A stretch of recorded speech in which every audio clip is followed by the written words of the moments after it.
Here we are, Beat Ball fans. We're here for Thursday, July 28th for the 2022 Beat Ball World Series. We're at the Chris Quinn Soccer Complex. This is going to be a game between the Indy Thunder and the Austin Blackhawks early this morning at 8:30 out on Field 9. Sun is already up and beating down on everyone. Exhausted after a very hot week to come. We're getting ready for the coin toss up at home plate.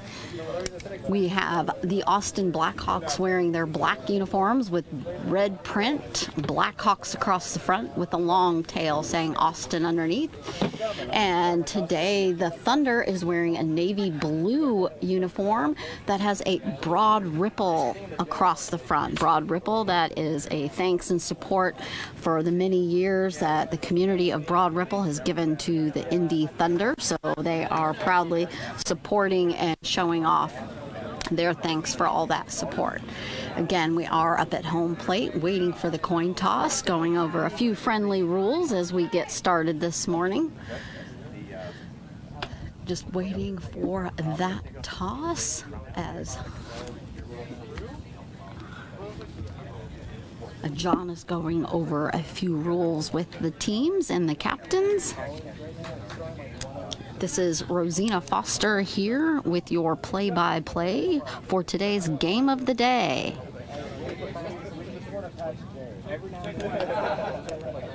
Still quite a few early jokes this morning. Before we get started, this is promising to be an intense knockout game.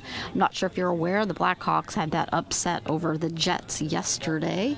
So we will see how this goes from last year's Indy Thunder champions and upstart taking over Blackhawks.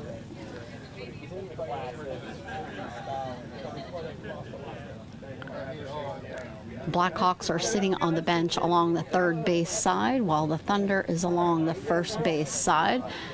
Have the Thunder huddled up out in front while the Blackhawks are sitting and relaxing as they await to see who is going to have the home team advantage.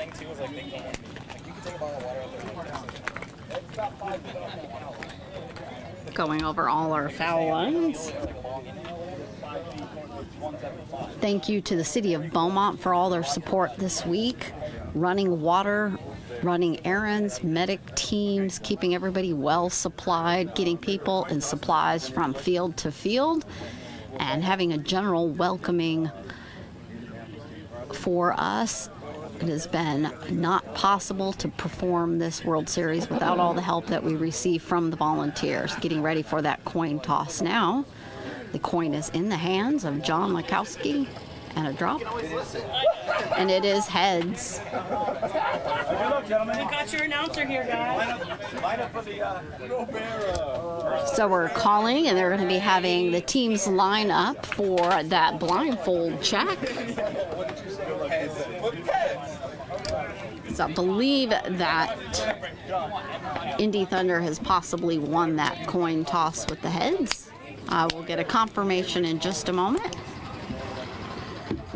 So Rosina, 5-time champs versus Cinderella story, so to speak. I mean, the Indy Thunder haven't lost a World Series since 2016, and we've gotten confirmation the Thunder did win that toss, like you said.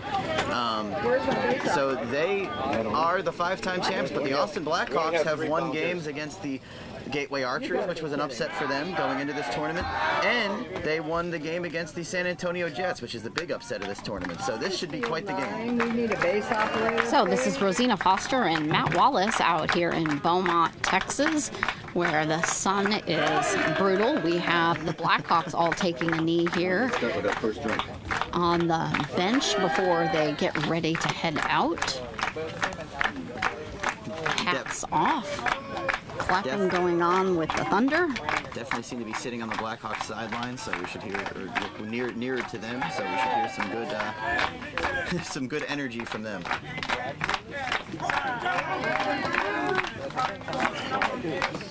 There, right there. That works. And it looks like we might have both teams. Blackhawks are done taking the knee. Hats are back on, getting a few last-minute instructions from their coach as he stands in the center of their crew as they're all on looking for those words of encouragement to go out there and play a good game and hopefully to win. The Blackhawks started this tournament as the 10 seed. They have definitely put that to rest with their wins over the Archers and the Jets. And now they can do this today against the Thunder, Rosina. The Thunder beating the Heat 23-20 yesterday. A little bit more susceptible with no Eric Rodriguez, no Tyler Rodriguez, no Corey or Corian White. So definitely a remade Thunder roster, but they still have Jared Woodard pitching. So definitely not a team to discount. So the Thunder have finished their rally, and now the Blackhawks are just starting in on theirs. Whoop it up. So I guess, my apologies. I thought we were closer to the Blackhawks. The Blackhawks are to our left, and the Thunder are to our right. Yes, we are closer to the Blackhawks, so as they are now breaking apart from their huddle, and Booker walking out toward the line to get his team set up on the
eyes across them, and he's being pitched to by Tim Hibner.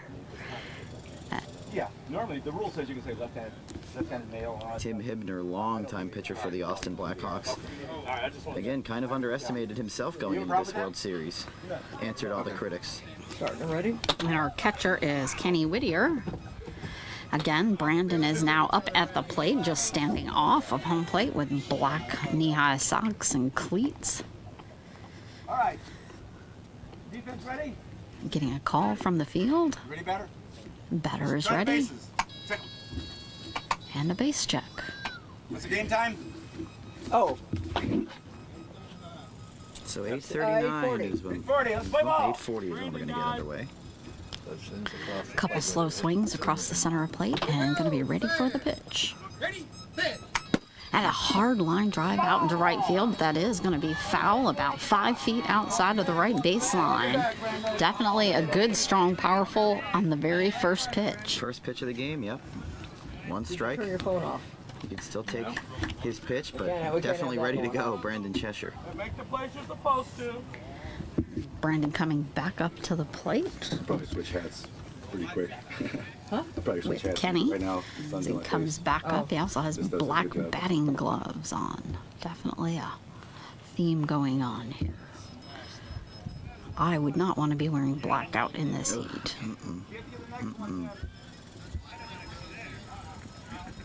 By the way, base judges, if I declare a foul ball, feel free to chase it for us.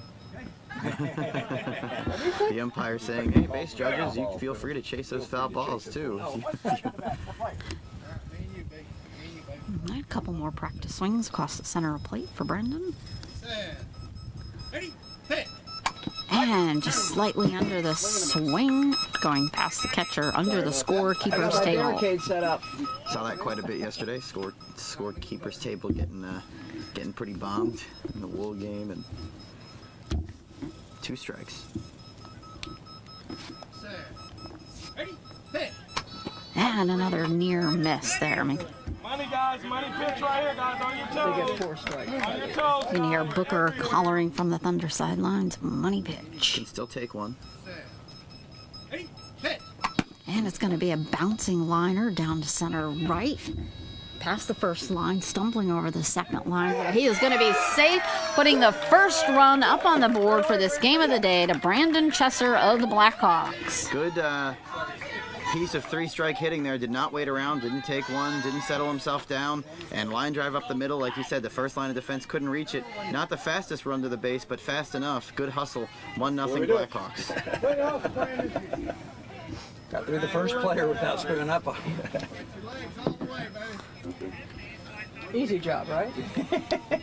I believe this is Mike Finn up for the Blackhawks, but I will double check in just a moment. Yep. Yep, Mike Finn standing patiently at the ready with his knee pads on at the plate.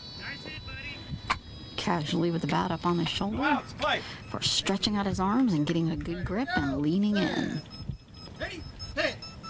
And just underneath the pitch by about an inch.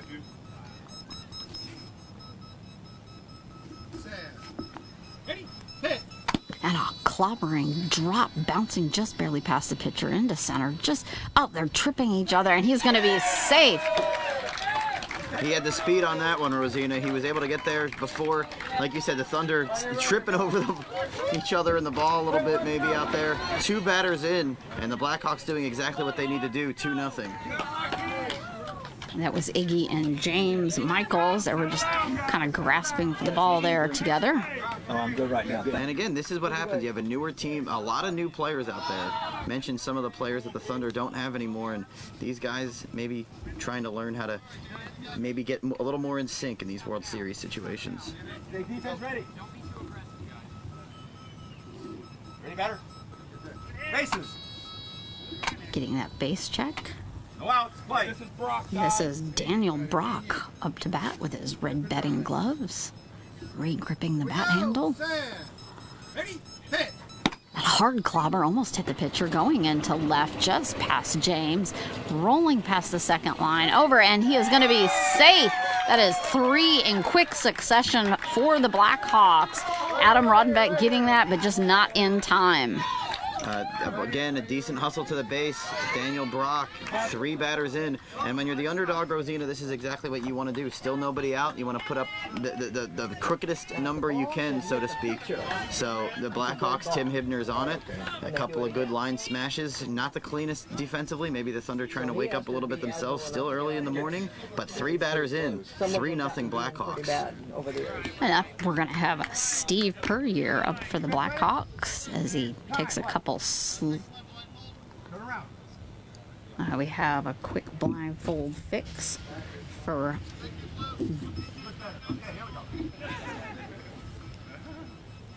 thought that was surely that is not Bailey. Check the bases. Base check. Play. Got Steve here, guys. Me and you. Everybody's hit. Set. Ready? Hit. And underneath that pitch by about 2 to 3 inches as he almost tips forward, leaning, trying to reset at the plate. Smooth. It was real smooth. Apparently that was very smooth, according to Tim Hibner. Ready? Hit. And again, just barely underneath the bat on that. So these bats are going over the ball early on for the Austin Blackhawks on the misses.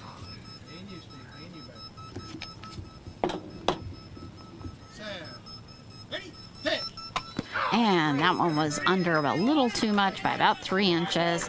Definitely a strike. He wasn't too happy about that swing. You heard the very audible grunt out there. Not too happy with that one.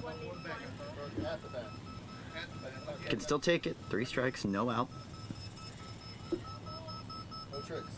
No tricks. And this one was just a touch high, and that is going to be out for the Blackhawks. First out in the game for them. A little bit of a break for the Thunder, having trouble fielding early on. Got a little bit of a freebie with that strikeout there. So And Mariano coming up to the plate for the Blackhawks with his orange Texas Longhorn bullseye on his blindfold. Ready, batter? The batter says he's ready. 1 out. Play. Here we go. Set. Ready? Hit. High pop-up center field just past the first line of defense, bouncing around out there. And it's going to be, and he is, that's going to be out. It is out by Toby David Gregory for the Thunder. 13, thank you. yeah, good pickup about a second and a half before he reached the base. Good pickup there to stick with it and to stick with that hang time. That had some nice hang time. But out number 2 here in the first. As they're making their way back to home. Yeah, We have Darius Sterling up to bat Long time for the left. Blackhawks. We'll flip up to the top of the order. He's a young guy, apparently an absolute stud defensively. Darius definitely can move when he needs to. Defense ready. Ready, batter? Bases, please. Batter is ready and a base check. 2 outs. Play. Brody, 2 to your right. Me and you, D. Bat down at the elbow. Here we go. Set. Ready? Hit. Oh, sliding over the top of that by a bare half an inch. Take your time, but make a play now. Set. Ready? Hit. Oh, just over the top of that by about 1.5 inches.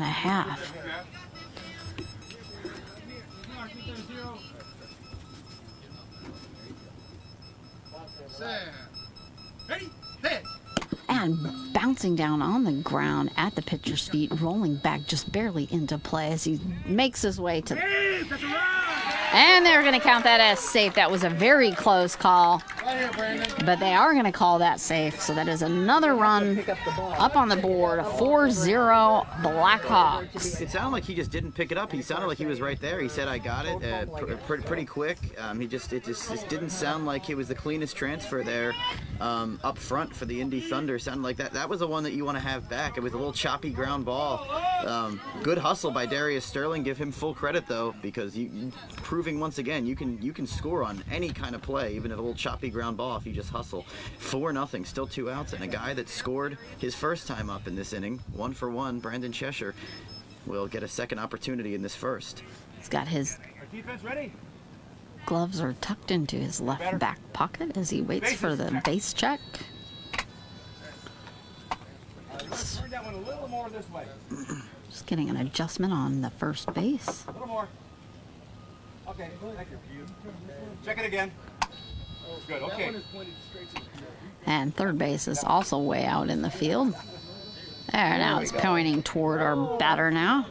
Big difference there on the sound. Remember, sound is very important in this game. Bases are checked. Play ball. Here we go. Stand.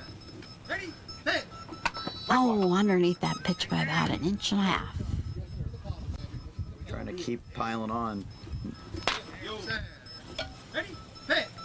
Yeah, a little low and under on that one. It just seems to be not quite hitting right in the center at the bat. And you need to pile on, Rosina, against a team like the Thunder. You know Jared Woodard will find bats, so the more runs, the better for Austin. Stand. Ready, hit. And just tipping that before the ball drops straight down at the feet. On your toes, guys. 3 strikes, no take. Stand. Ready, hit.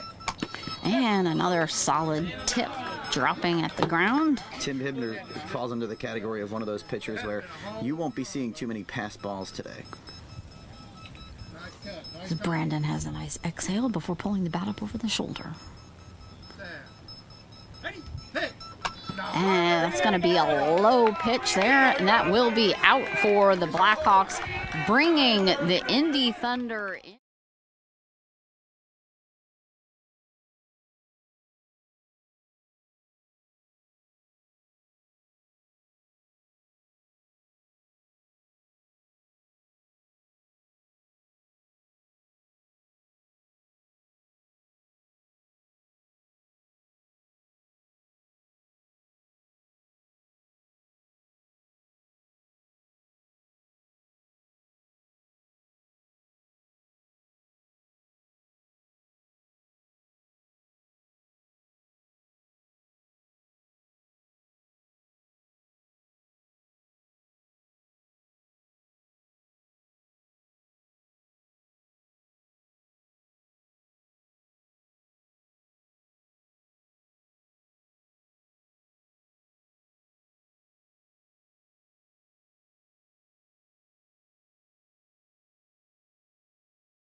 This is the first pitch for the Thunder. Set. Ready, hit. And a little on the outside. That's going to be a strike as he repositions his bat up along the front of home plate.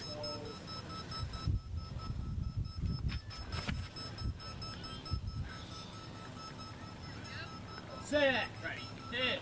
And a little on the outside, going right in the center, barely missing Jared as it goes down the center. Darius's hands just not quite getting it, and that is going to be, again, the first run and the first batter up for each team. Definitely promises to be an excellent game. Gerald Dykes is just that fast. If you don't make that play right away, that first play, you're not going to have that second play. And you found that out as Darius Sterling just unable to corral it. And Gerald Dykes has that speed to burn for sure. 4-1. And Toby Gregory up to bat for as he digs his feet in, kind of like a bull in a matador ring there at home plate. Unless we see Kyle Lewis, and I'm not... Quiet, please. 3 batters? Yeah, man, my base. You can have them. There you go. Base. You said Definitely you can have that ready. base check. Thank you. First, No outs. You want to hear what? first again, please. You got it. Thank you. Waiting for a golf cart to pass. Jared re-putting his helmet back on. No outs. Play. Set. Ready. Hit. And scooping underneath that pitch by about 2 inches. But unless we see Kyle Lewis, then Gerald Dicus so far is the only member of that starting lineup who won the championship last year. Set. Ready. Hit. And a nice little clobber down and on the ground into left field, straight to Derek. Oh, just past his fingers as they scramble to go get it. And he is going to be safe, making for a 4-2 game. Blackhawks, Indy getting riled up and definitely ready to match those runs. Yeah, that was a tough play. Said it was right at Darius Sterling, unable to make the play, usually pretty sure-handed out there. That was one that he probably would like to have back, especially with nobody out here in the first. The Thunder are getting rolling. They have cut the lead in half. Still, again, no one out. We do have Adam Rodenbeck up to bat for the Thunder as Jared comes back up to adjust home plate. Indy Thunder needs more Heading water, back please. out to the pitcher's section, and Adam refills the very front corner of home plate to get his stance just right. Ready, batter? Bat up on the shoulder and ready for the pitch. No outs. Play. Set. Ready. Hit. And a pop up. It's going to roll right back to Booker. Adam with his fingers splayed wide as he walked back up to home plate. Grabs the bat for another set of repositioning. This is field 9. Indy Thunder needs water, please. Knees are bent and ready. Set. Ready. Hit. High pop up over into right field, just at the first set of defense. They're scrambling for the ball. Great, and he is safe. Blistering speed there. Not a chance to even begin to get that ball. So now it is bringing it up almost a duplicate of the Blackhawks setup. So it is a 4-3 game. Yep, still nobody out, and you're starting to learn that the Thunder might be different as far as the power hitters they don't have in their lineup, but when you have a pitcher that makes consistent contact, and if you practice that base running enough, we saw, especially with Dicus and Rodenbeck's runs, really it's that speed that just kills, and it's killed the Blackhawks so far. You guys ready? We have Ikram up for the Thunder, waiting at the ready, Bases. pointing his bat at the bases, tapping home plate. Play. Set. Ready. Hit. Oh, a scooping swing, but just missing that ball by about 1.5 inches as he refeels exactly where home plate is. Jared saying, yep. Just a touch adjustment. Telling him to step off just a hair. Got him. Set. Ready. Hit. And a high pop-up. It's on the right, and that is going to be foul as it touches the line and bounces over to the Indy bench. Good hang time there, not able to keep it fair, the second strike. Ikram walking back up with Booker toward home plate as the ball rolls over to Jared, talking as they all head back to home plate. Your head gets the shade. So your head gets the shade. But I got the fan going there too. I'm gonna step over there sometime. Where?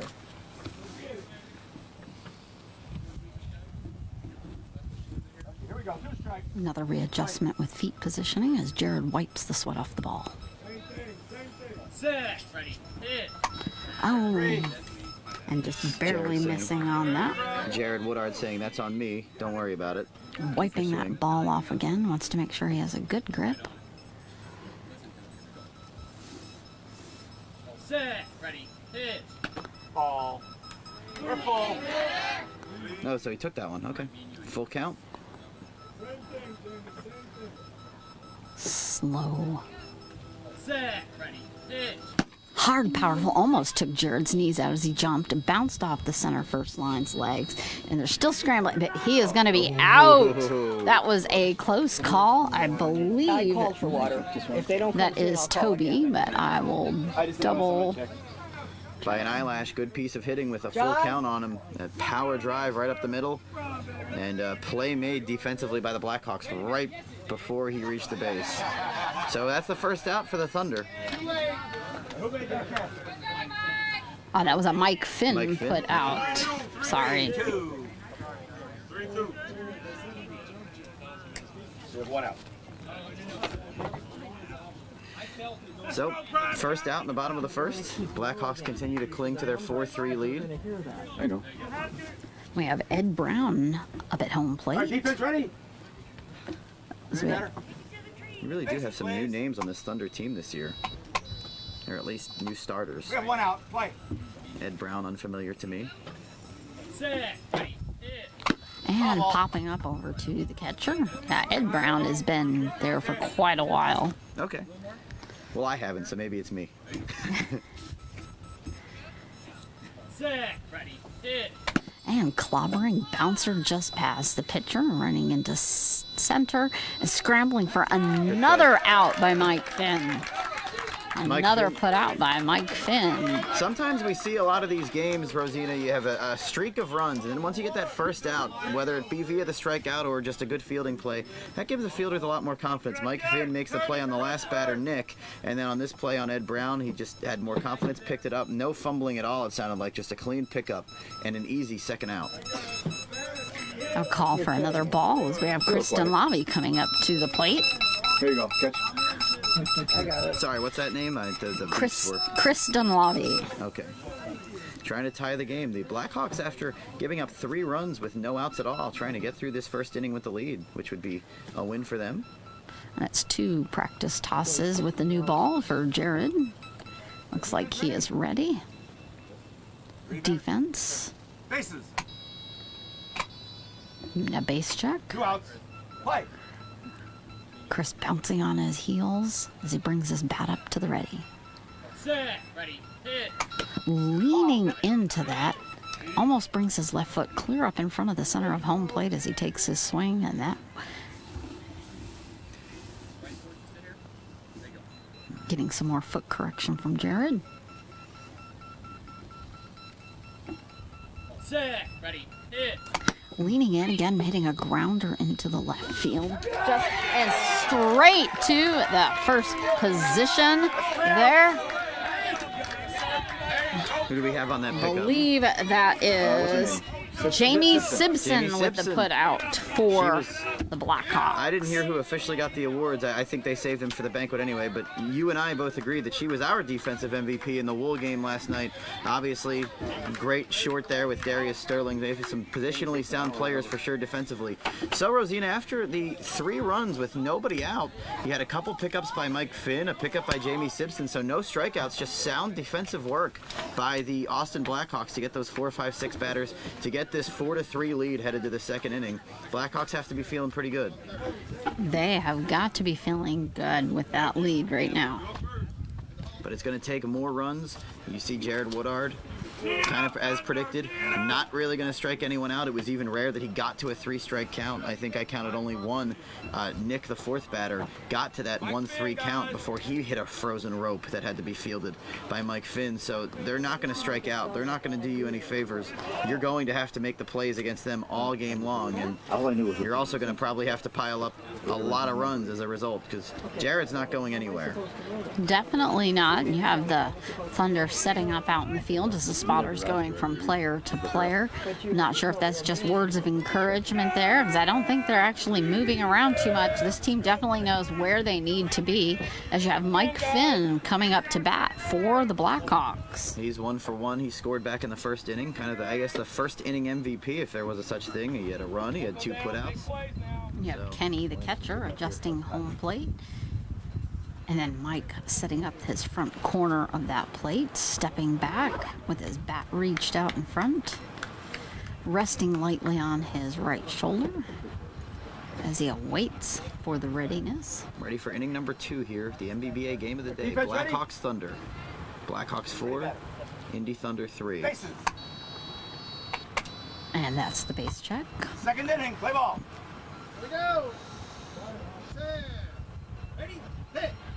Hard clobber over on the ground, right, bouncing off of Icky's hands, scrambling back to get it, but he has it up and out. 99. Or no, that was not Icky. That was. Thank you. Oh no, it was. Yep, that was Icky. So I thought he played short on the right. Good put up by him, good to stick to that. Mike Finn not waiting around, hitting that first pitch solidly. And if it had gone off his hands and away from him, Finn probably scores there. So he didn't That let it was get too far probably away. a strong possibility. I can see that he's holding his hand out there. It might have jammed a finger or just caught it really hard. Definitely was not a a simple little game of pickup there.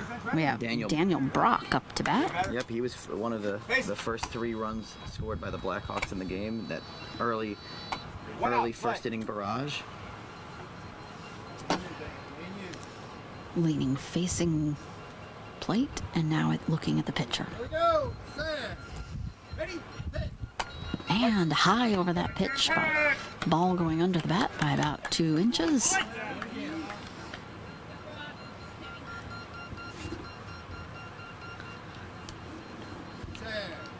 Ready, hit. And a little high on that by about 1 inch. Definitely a lot of power on that swing. Up, It's getting passing hot his in here, hand says over one the of the plate, players. so I think he's going to be taking a pass as that bat is at ease at his feet. So the count will probably be 2-1. Oh, bringing the bat back up. Set. Ready, hit. And taking it, but it's dropping right down on the ground, barely making it to the pitcher. So strike 3 there. Stay on your toes. Ready, James? Focus. Stay on your toes. Back resetting at the home plate with his black and red gloves, leaning on his bat, bringing it back up into play in both hands as he gets a good grip.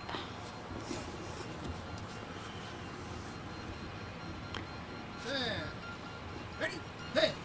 Hard clobber pop up straight in the air into short center, very short as Icky scrambles to get it.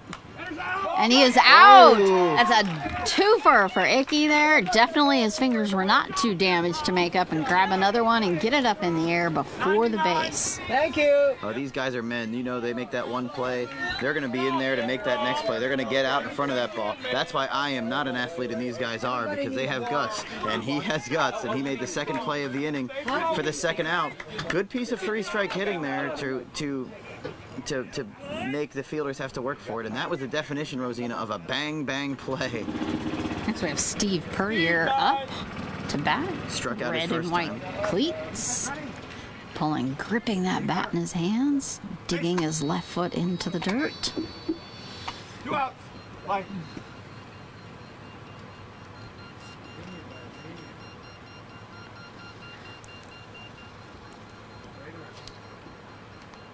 Here we go.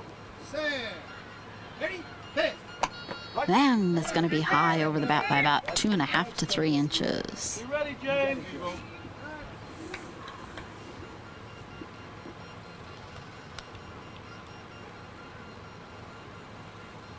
Set. Ready, hit. And a hard clobber far out into right field past the second as they scramble for it, running back, and he is going to be safe. That was an easy run, got to that no problem. So he was the first person who didn't score in that first inning after 3 straight batters had scored. Now he's the one that saves his team after they had 2 outs and really needed a run to keep some momentum going, and he does it. So some redemption for him. 1 for 2 on his day now. Big run with 2 outs, Rosina. You don't want to put up a 0 against the Thunder in any inning. 5-3 Blackhawks. And Toby Gregory scrambling to get that, but it was quite a ways out there and just not going to make it in time. We got Mariano up to bat for the Blackhawks. He's looking for his first run of the day as well, 0 for 1. Standing patiently, but exhaling. Still 2 outs. Like. All right, Mariano. Here we go. Bat held low down below the hip. Ready, hit. And clobbering it on the ground out into center. Past Icky. And Toby is going to have that one. That is going to be an out by Toby Gregory. Thank you. Good defensive communication. Good swings by the Blackhawks this inning. It required 3 putouts, 2 by Icky and 1 by Gregory. Only 1 run for the Blackhawks.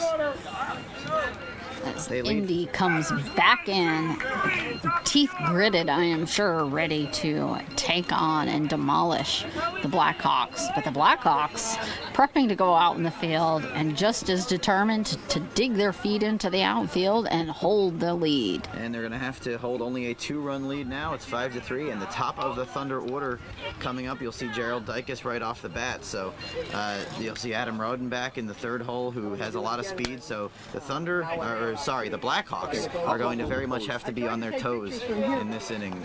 Only a 1-run inning, not the worst thing in the world with 2 outs, but you know, the Blackhawks going to have to keep scoring.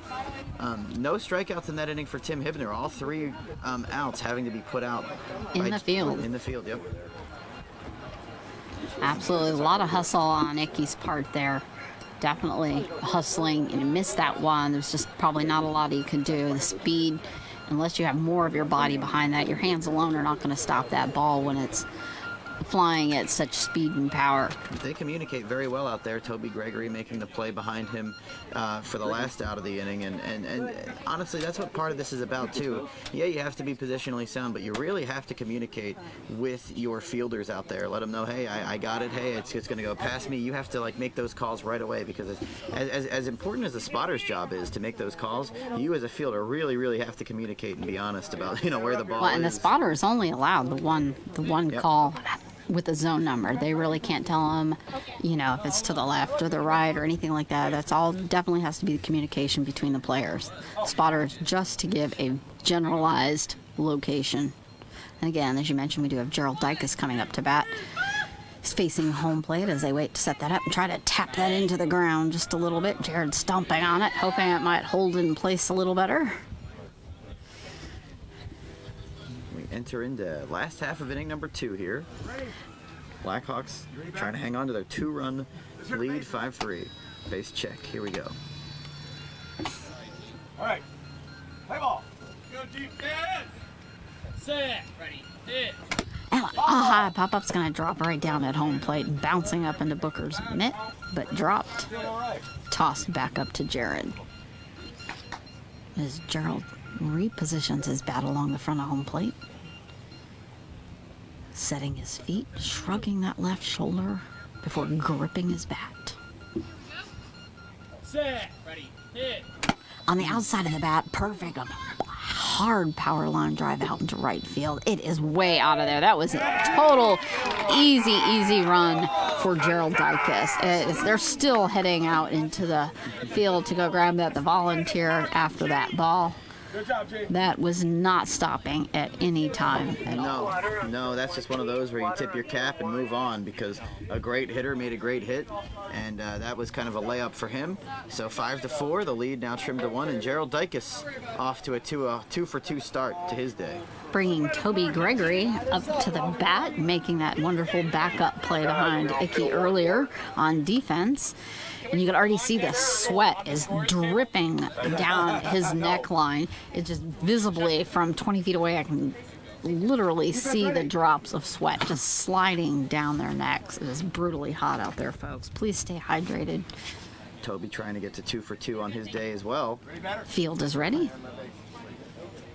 Bases. No out. Play. Swinging the bat up. Set. Ready. Hit. Right. And just underneath that pitch. Oh, right off.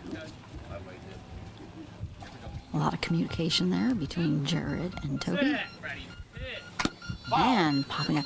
And Jared is super consistent with getting that ball not right near the last 6 inches of that bat for the most powerful results from his batters. It's not on the inside at all. Ready. Hit. It's taking that pitch as Toby leans in with his shoulder just to see where it is at. Set. Ready. Hit. And scooping just under and missing that. Up, having to adjust as Toby stepped forward, kind of twisted home plate again. So we have a little adjustment, kicking it back into place. And a breeze came through, folks. Just a very slight breeze. But it feels very good nevertheless. Toby back up, setting at the home plate. Full count.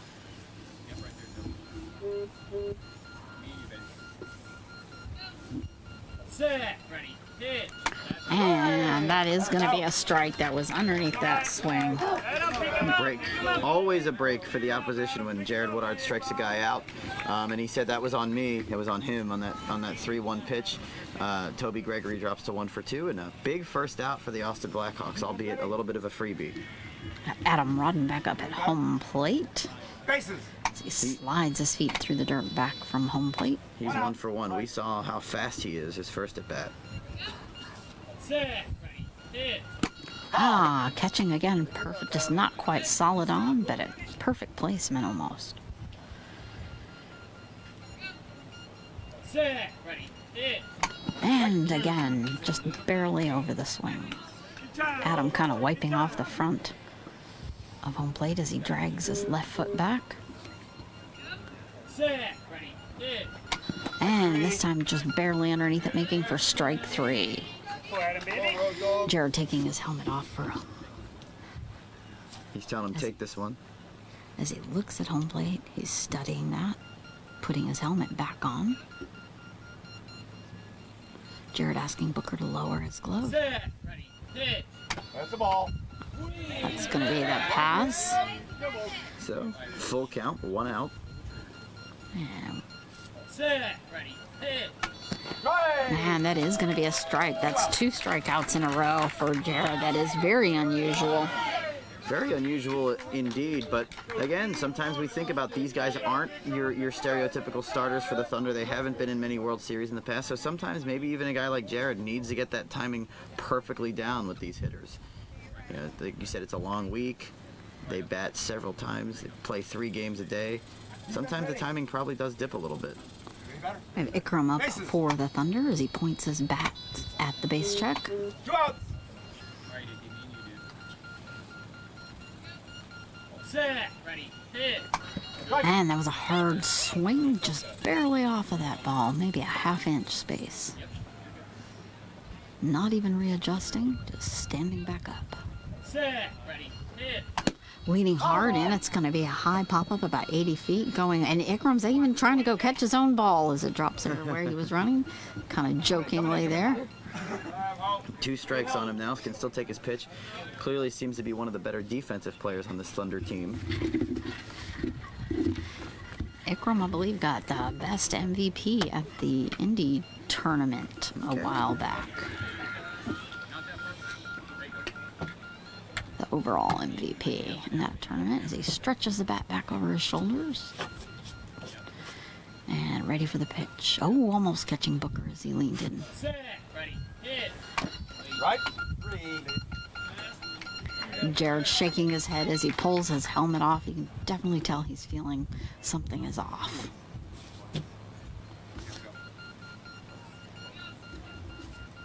Set, ready, hit. Hard clobber up into right field. Is it gonna? It's gonna be foul again, rolling back over past the Indy bench. Icky taking his time coming back up to the plate as Booker meets him halfway. Had a good 3-strike hit his last time up. Put out a nice play by Mike Finn, but not intimidated by 3 strikes. Now back up at home plate. As Jared stands holding his helmet in one hand on his hip while Icky sets up. Okay, we're all reset. 3 strikes. And helmet back on.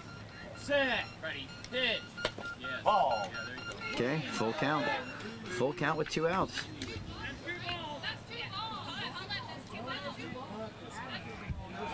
No. Not this batter. I'm going to need all golf carts that are driving by the fields to drive as far away possible from the fields. Alright, we have to stop the game because you guys. Appreciate your help, but we're stopping the game over and over again. Thank you. Ready for this pitch. Set, ready, hit. And that is going to be a strike. You can visibly see the frustration with Jared as he pulls his helmet off, shaking his hand. But we have a 5-minute break, so they're not going out to the field yet. Austin coming in to take their break, and you can see Jared shaking his head in frustration, but telling his team, stay out here, take your 5-minute break. Well, it's honestly shocking to see back-to-back strikeouts from Jared Woodard. But, you know, again, is it him? Is it the players? Is it an early morning game? It's still a lot of baseball to go, and it's only a 5-4 game. But once again, the Thunder get to within 1 run with nobody out, just like they did in the first inning, and then just completely peter out and don't score in those last 3 batters. And this one, you know, 3 strikeouts and not the most contact in those at bats. You saw Nick hit one in the Rodenbeck at bat. I'm not sure he hit any pitches, or he might have tipped one foul. But so having a lot more trouble than we're accustomed to seeing. But maybe this is where not having Eric Rodriguez, not having the White brothers, not having Tyler Rodriguez, maybe that's where you really start to feel it. And Thunder has a deep bench.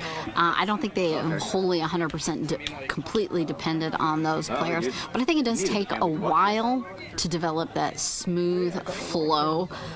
These players have been on this team. It's just more a matter of just a consistent, smooth flow, knowing exactly how one another work.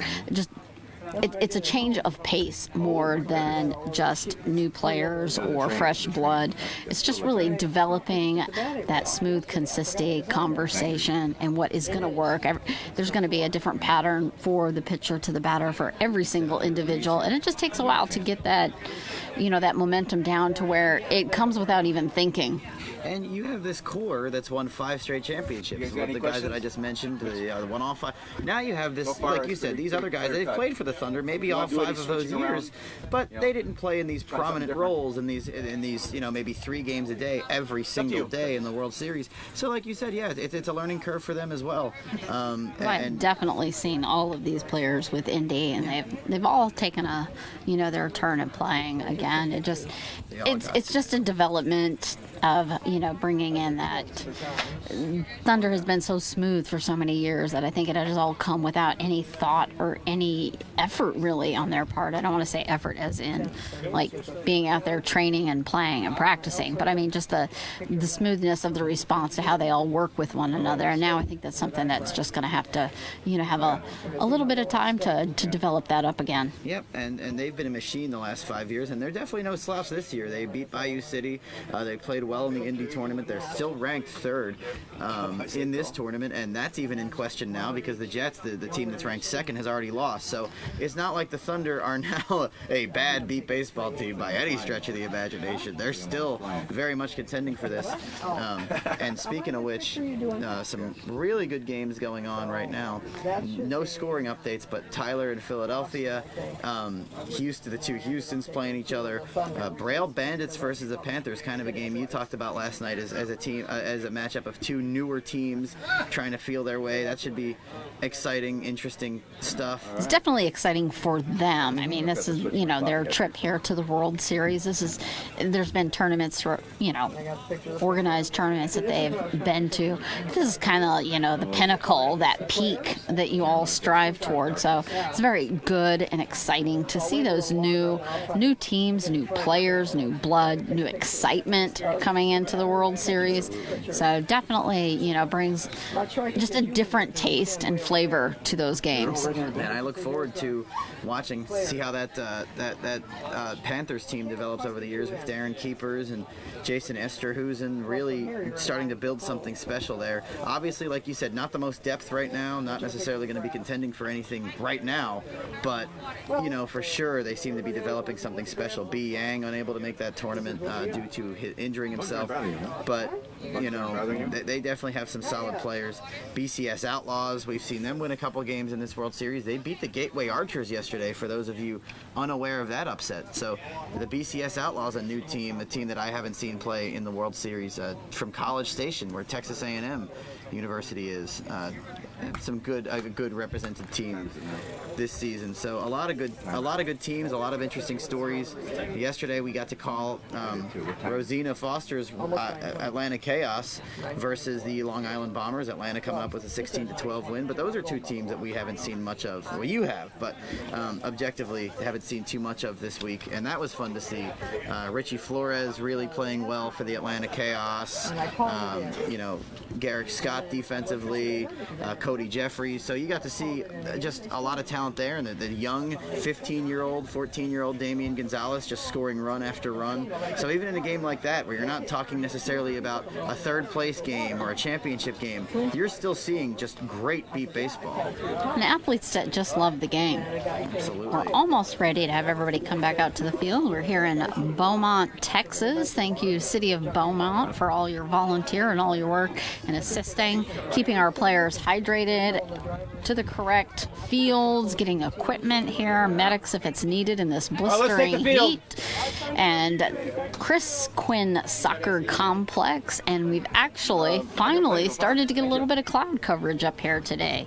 And that's why I don't feel like I have been lit on fire. Not yet. It's still early in the day, Matt. 2 more games after this to go, so hopefully we'll get a little bit more breeze. But right now, we do have the Thunder taking back out into the field to defend and try to hold the Blackhawks from creeping up on them even more.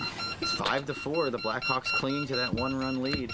They set the tone with that 4-run first inning. The Thunder responded with 3. They both exchanged a run in their second innings. So let's see if the Blackhawks and Darius Sterling can keep it up. He's 1 for 1 today.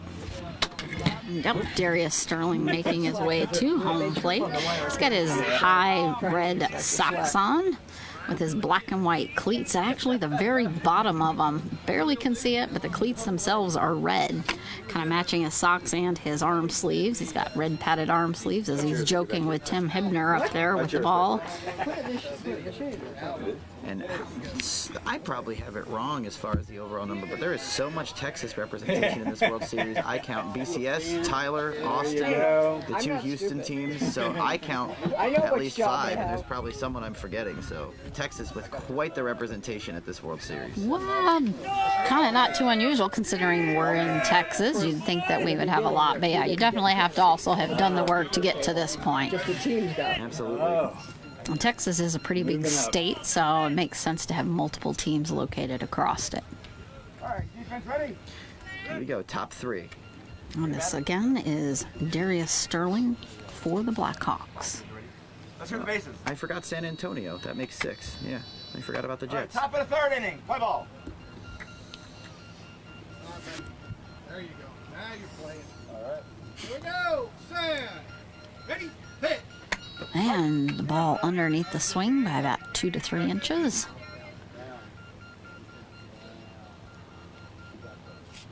Trying to say go down, down, down, down. Ready? Swing. Hit.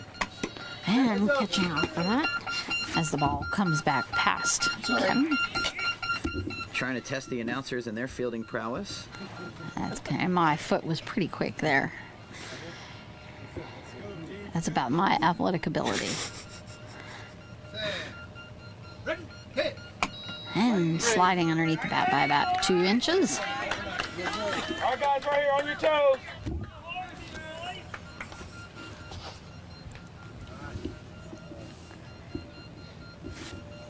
Sam. Ready? Hit. And popping that ball for a little tight grounder. Is it going to be fair? I'm not sure. Oh. And that is going to be foul, which I'm sure Icky is a little sad. He was up there scrambling for it, and he had that ball, just wasn't going to be fair. Definitely as he ran up there and scrambled.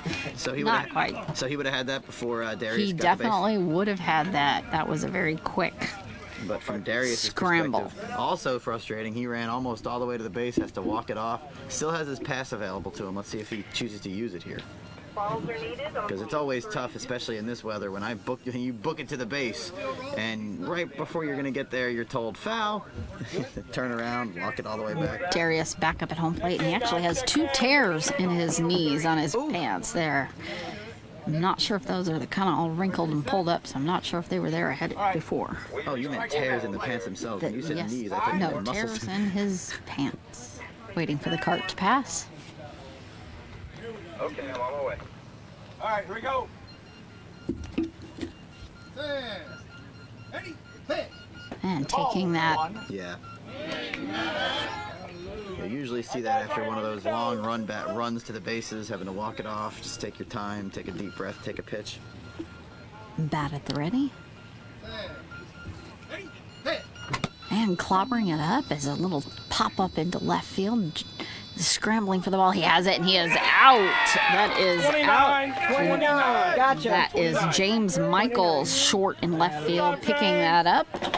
Good play, good quick play. You gotta make that play on someone fast like Darius Sterling. He still only got him out by less than a second, so it can be a game of inches.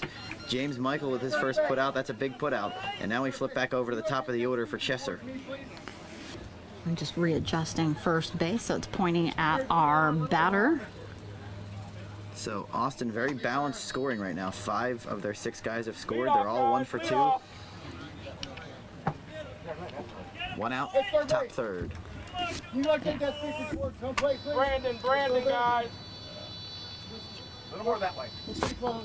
Rotating that third base just a touch. No, just trying to get it twisted toward. Thank you. Perfect. Thank you, sir. Brandon up with his black glove sticking out of his left pocket. Ready better? Bases. And a base check. One out. Play. Me and you, big. Me and you, bud. Here we go. Sam. Ready? Hit. And the pitch a little low, probably about 4 to 5 inches underneath the bat. Cut I want right there. Right there. Again. Replicate it. Sam. Ready? Hit. And ball much higher up where it should be, just a little on the outside edge.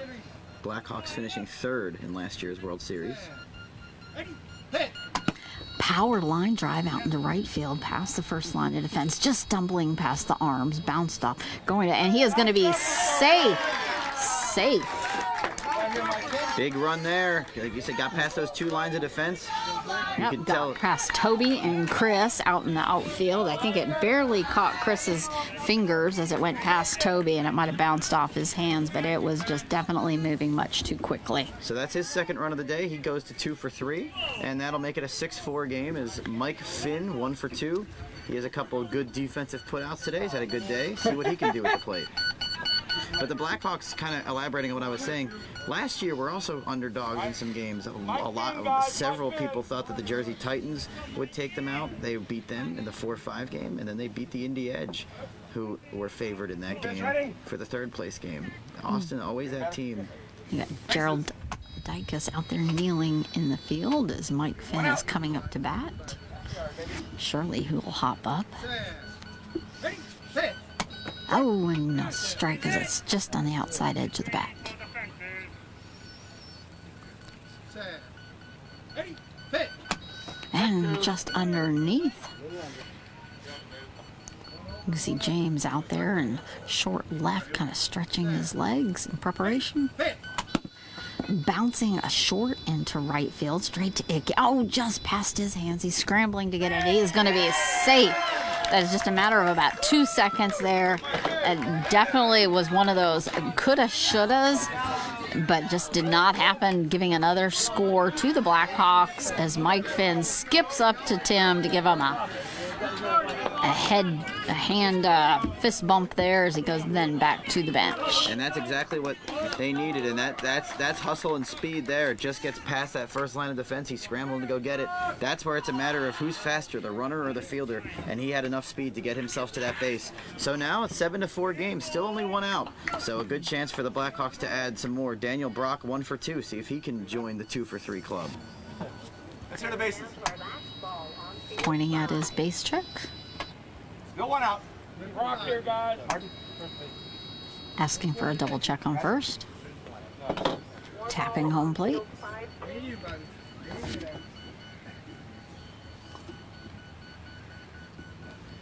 And there we go. Sam. Ready? Hit. And a high pop up over into left field, just in front of James. Oh, he's scrambling over toward it. Is he going to get to it? Oh. And it is safe.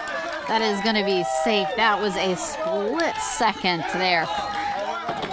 You literally heard up as he hit the base at the same time. That's a little to my left, the base is a little to my right. You literally heard both almost simultaneously. Safe is the call. Tie goes to the runner. Daniel Brock, 2 for 3, 8-4 Blackhawks. Tough call for James out there in the outfield. A lot of work there, but Brock just getting that base. Game of inches, Rosina. Steve Purrier up to bat as he has a couple sample hard swings over the plate and kind of holds his bat over the plate where he wants it for Tim. Steve So we have an Purrier. adjustment on first base. 1 for 2, kind of saved that second inning for the Blackhawks. They had 2 outs, hadn't scored yet. He got their lone run in that inning. Defense ready? Ready, batter? Yes. Ready. Batter's ready. 1 out. Play. Steve, guys. Swing it. Beautiful, Steve. Beautiful.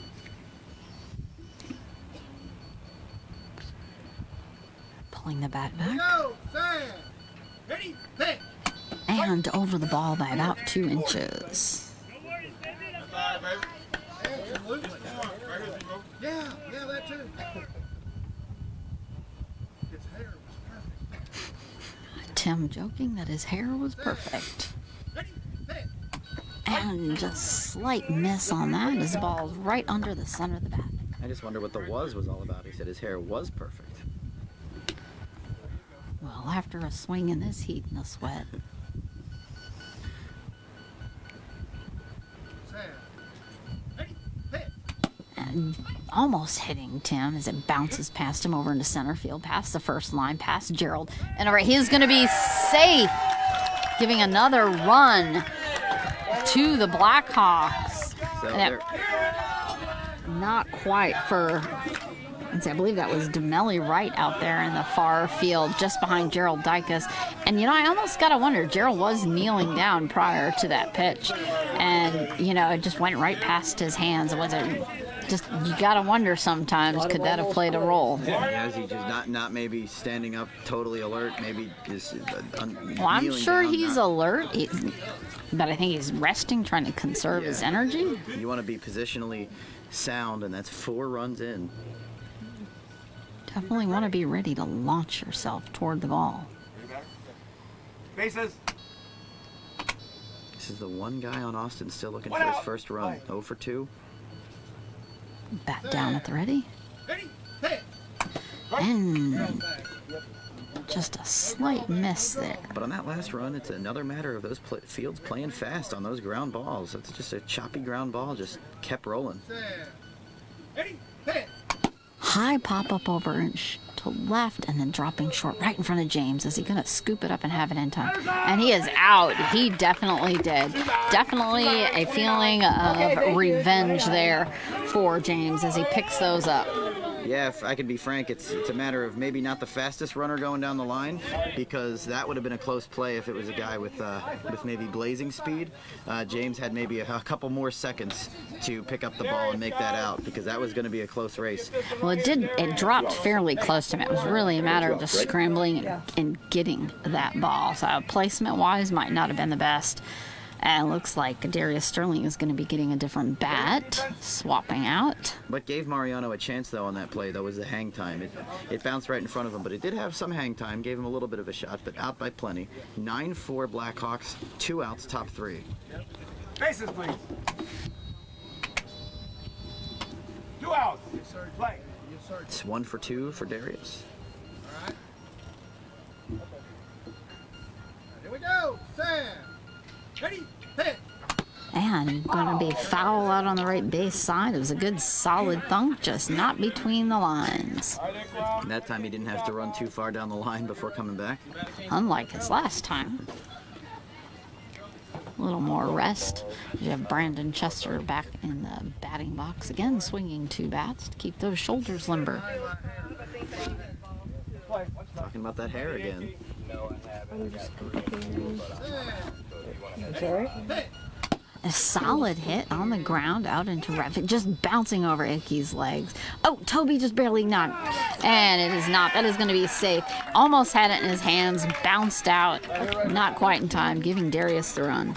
Sounded like Darius almost missed the base or almost stumbled past it or something like that. But And that part I actually missed, watching the ball go past Icky's hands. yeah, that was again, these ground balls, just purely on the ground, are just really, really hard, it seems, to field for these guys.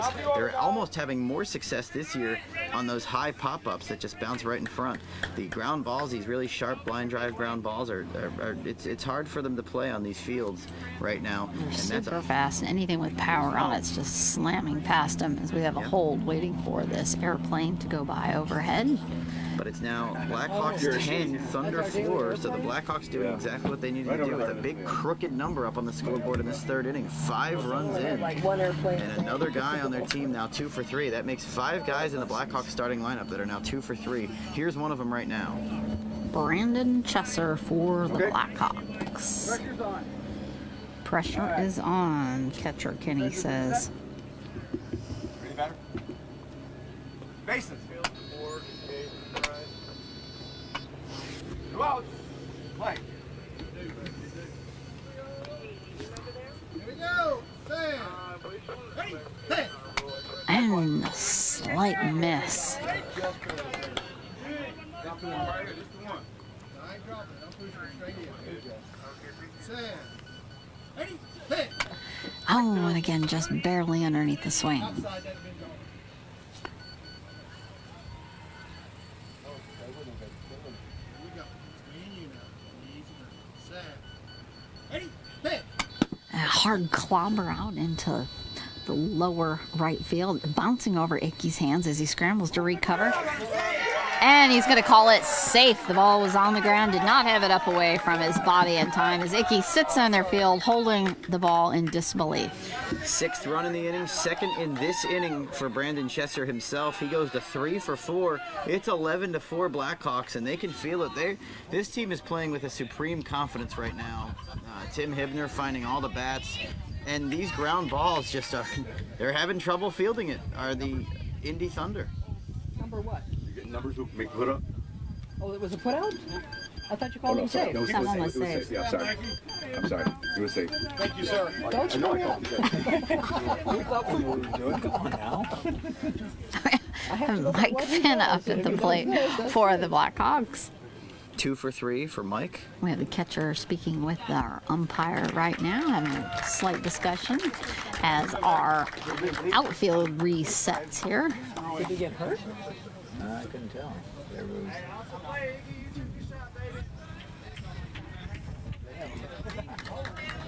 And Booker coming back off the field.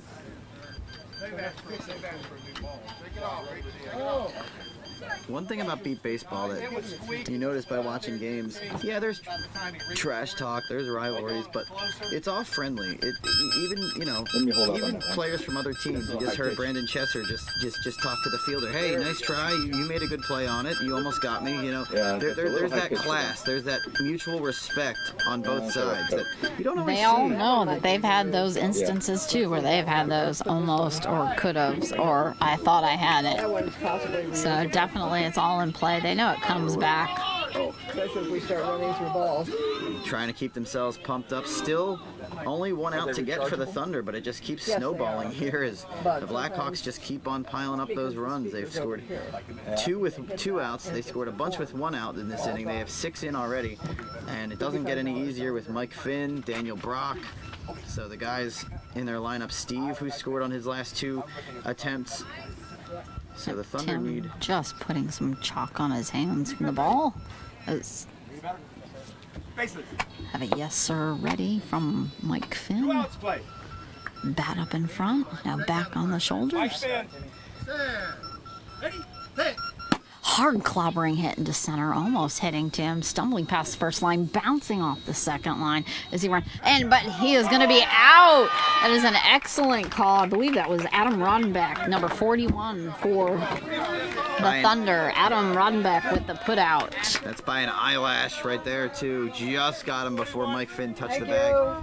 He drops the 2 for 4, but a heck of an inning for the Blackhawks. They hang 6 on the Thunder, and we'll go to the bottom of the 3rd. It's 11-4, and this is the inning where 41? Okay. Jared can't necessarily look at it and strike out the side and continue to be casual. We're headed toward the middle portion of this game.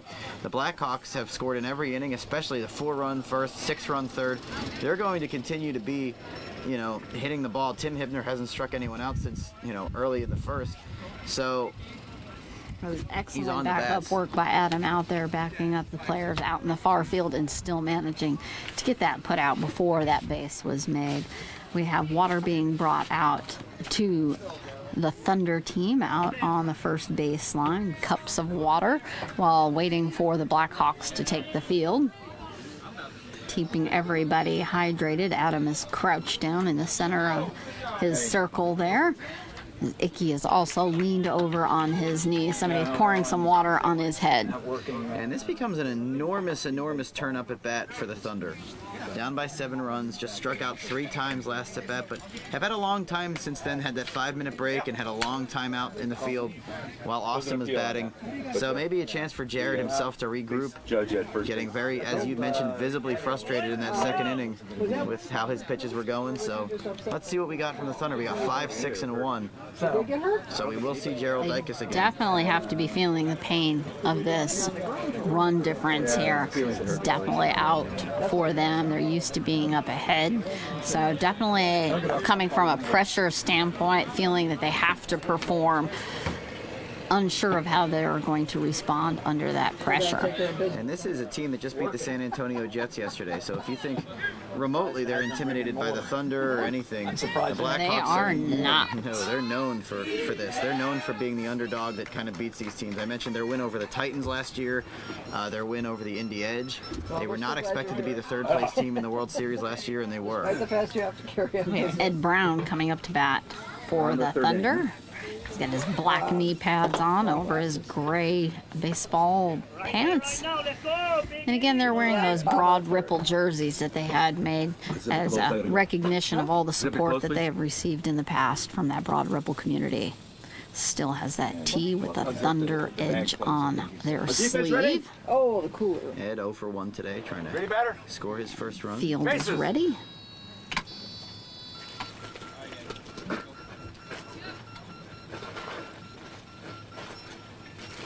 Set. Ready. Hit. And strike on that first one, just at the outer edge of Ed's bat. Set. Ready. Hit. Hard clobbering hit, high and center, past the first. Oh, that was a 1 bounce catch. That was, if 1 bounce on the ground right up into his chest. His hands held it and maintained that. Next year, that would have counted as 2 outs. Did that rule officially pass with a double play? It will go into effect next year. But wow. And that's exactly. Who got that? That was Mike Finn. 32. 32? Was it a double play? They're going nuts like it was a double play. Are they calling this a double play? Just highly congratulatory. It doesn't happen often. Excellent play. Congratulations, Mike Finn. And Rosina, I know there's a lot of controversy surrounding that rule. I like that rule because you don't see it very often. Give 1 out. This is Chris Dunlavy. Set. Ready. Hit. Foul ball. He has Strike that 1. peculiar where he steps all the way up in front of home plate as he takes his swing with his front left foot. But you never see a ball caught on the fly, and you rarely see that. And I'm all for changing, adding something new to the game and making that a double play. What a great play. Set. Ready. Hit. And gonna be a strike. See a little frustration there from Chris as he kind of shrugs his shoulder. You said it right. The Thunder are not used to this.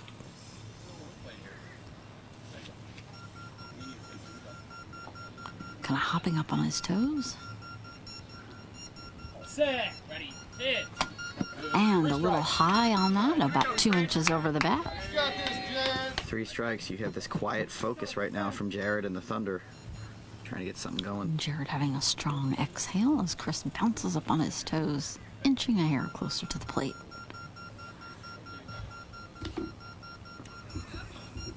Set. Ready. Hit.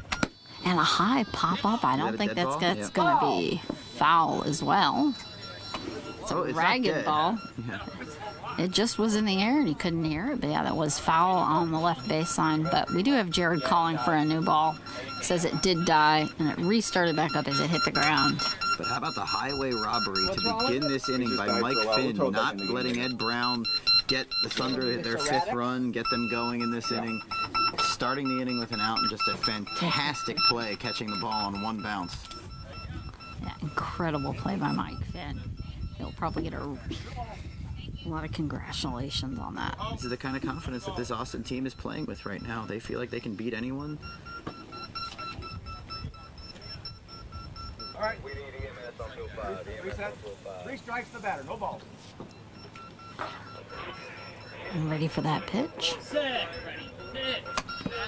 And that is going to be a strike. And it's out for Chris Dunlobby, as we're bringing up. 0 for 2 for him now, and immediately when he threw that pitch, Jared Woodard said, "That's on me, bad pitch."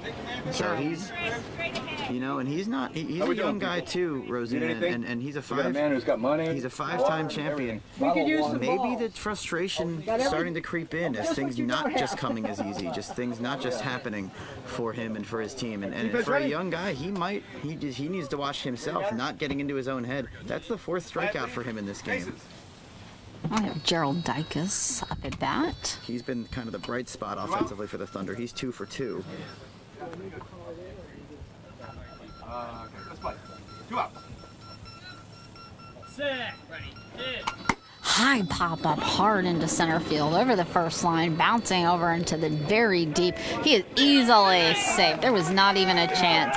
Once that ball was in the air, that was pretty much a just get to the base for Gerald. Tell you what, it's lucky for the Indy Thunder that the Beat baseball community rallied around Gerald Dicus and his ability to play this year, because he's 3 for 3, and quite frankly, the only reason that the Thunder are alive in this game offensively. With Toby Gregory coming up to bat as Gerald makes his way back up around home plate. And Jared walking back up to the pitcher's Well, that last one is okay. pit or mound, whatever you want to call it. It's not really a mound like a traditional baseball. Ready? Defense is good. Toby readjusting his batting gloves. 2 outs, play. Set. Hit. And a hard tap is going to be foul as it just barely rolls forward, about 10 feet out. Still 2 outs. Toby Gregory 1 for 2. A nice defensive put out in this game. Set. Ready. Hit. A hard pop up over foul into right. Rolling right underneath the tents over to the Thunder. And I know the Thunder is a very strong team, but I'm pretty sure that Toby did not mean that ball to go to his bench. 2 strikes, still can take a pitch, 2 outs, last of the 3rd. Jared wiping all the sweat off the ball. Set. Ready. Hit. Oh, and underneath that bat by about an inch or 2. Thinking about it. Right there. Jared took his helmet off as he's re-examining Toby's stance at the plate. Set. Ready. Hit. Hard clobber almost took Jared out as it drops to the ground past Jared. Center field, past first, second, and third. Everybody, that is going to be an easy run for Toby as he trips over third base, stumbling and somersaulting. Don't break their legs doing that. So a little bit more energy now on the Thunder side of things. They get a good piece of 3-strike hitting there for Toby, and it's now 11-6. So 2 runs with 2 outs. And we do have Adam Rodenbeck coming up to bat for the Thunder with Icky right behind him. Rodenbeck is 1 for 2, struck out his last time up, trying for some redemption on that. Very fast runner if he makes contact. Big rally here with 2 outs, kind of down and out when there was 2 outs and no runs had scored. Big runs by Dicus and Gregory. All the bases. A little bit of cloud cover here as we get a base check for Adam. 2 outs, play. Set. Ready. Hit. Oh, and just barely off of that. Adam swinging hard, almost plumb clear around, dragging his feet back away. Set. Ready. Hit. Hard clobber, foul over and Took a right spin. as Adam stops about the time he got equivalent to where the ball stopped. Before the train fully got going, he was able to stop, which is good. 2 strikes. Adam flexing his fingers a little bit as he walks towards home plate, talking a little bit to Booker as he resets up, setting his toes at the front corner and sliding his foot back. Jared telling him to take it as he puts his helmet back on. Set. Ready. Hit. Taking an exhale as he stood there with his bat at ease on his shoulder, prepping back up, bat out at the ready. Set. Ready. Hit. Hard clobbering grounder out into center to right. Oh, just barely stopped. And they're going to have it out, though. That is out. Went past the first line. I believe that was, let me see, I think that was Brandon Chesser with the out. It's either Brandon or Mariano. Let me see. That was Mariano with the out. 40 for Blackhawks. The one guy on the Blackhawks that haven't scored 0 for 3 at the plate, but still focused defensively, making a big play out there. And a big inning. Yes, they got 2 runs from Dicus and their 2-hole hitter with 2 outs to make it 11-6. But not what you want for the Indy Thunder, and 2 phenomenal plays made. Toby Gregory, sorry, was the second guy that scored in that inning. Yep. But well, only 1 strikeout for Jared Woodard, but a catch on a bounce for Mike Finn to set the tone of the inning. And a great play defensively for Brandon Chesser. And if you're the Blackhawks, you win that inning 6-2. You'll take it. This is the 3rd inning. We're heading to past the midpoint of this game, and the Blackhawks now have a 5-run lead. So their lead is building, their lead is growing, and if you're the Thunder, you're going to need a little more than Gerald Dicus. He's 3 for 3. Yes, Toby Gregory's 2 for 3, but outside of those 2, you have 1 run scored, and just not good enough right now. So after those 3, you have after those 2 who are 5 for 6, you have 1 for 9 from your final 4 guys right now. So not good enough. And right now the Blackhawks are getting balanced scoring throughout. Literally only Mariano doesn't have runs scored. Everybody else on the Blackhawks has at least 2 runs scored right now. Well, it looks like there's a little bit of change out here on the defense for Indy. It looks like Adam Rodenbeck and Gerald Dicus might be switching positions out there. Adam Rodenbeck coming up a little closer towards center, and Gerald Dicus going out deep into left field out there.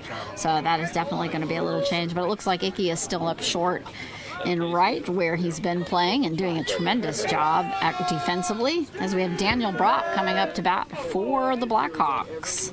He's 2 for 3, one of the many that have 2 runs scored. Brandon Chesser is the high man for the Blackhawks right now. He's 3 for 4 on the day. But this is more about Tim Hibner than any individual hitter on the Blackhawks right now. He's doing a wonderful job on his pitching there, definitely. Got to keep doing it, though. Only a 5-run lead against the 5-time defending champs. No lead is ever safe. Only the 4th inning. Plenty of beat baseball to go. And that is going to be Daniel Brock up again, getting a base check. Let's see if that defensive move by Woodard pays off, moving Rodenbeck closer and switching spots with Gerald Dicus.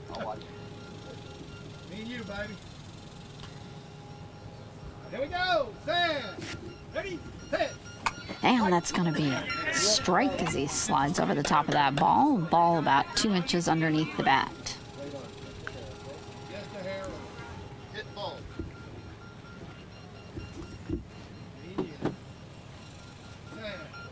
Ready? Hit.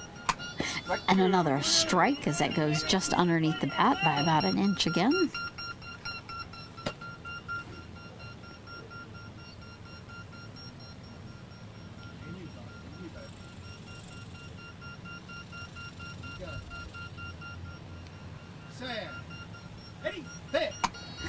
And again, it's almost a duplicate just underneath that bat by about 1 inch to 2 inches. It's lined up center, just not quite at the right height. Very frustrated noise after that swing and a miss. Right here. Take one if you want. Daniel says, nope, I'm not taking Is it. not taking it. Ready? Hit. Hard clobber out into left. Oh, just going under James's arms, past Adams' arms, and Gerald running for it, but he is going to be safe. Well, Rosina, that was the right call. I was going to say one way or the other how that panned out. Maybe he should have taken a pitch. No, he knew what he was doing. He said no very definitively when Tim offered, hey, do you want to take one? Yeah, he clearly didn't need to. 12-6 Blackhawks. That was quite the hit. Sure, he turns the base the right way. We were watching that. So that's 3 for 4 for Daniel Brock. And just the confident, quiet way he said, no, I am not taking a pitch. He definitely knew exactly what he wanted to go for. And this is going to bring Steve Puryear up to bat for the Blackhawks. Struck out his first time at bat, but the last 2 times just had very, very solid runs, 2 for 3. Things are not getting easier for the Thunder, and right now it looks like the team with the more balanced attack is the underdog Austin Blackhawks. Getting that base check. We got Steve here, guys. So we have a 12-6 score now. First time, me and you, baby. I like that new swing. It's working for me.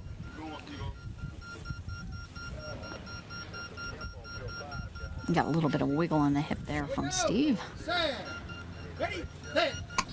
And that ball's going to be just over the bat by about 2 inches. He said, perfect, do it again. So He's got wiggling the swing. hips again. See if that will help repeat. Split second. Set. Ready, set. And that's going to be a strike because it goes right over the bat.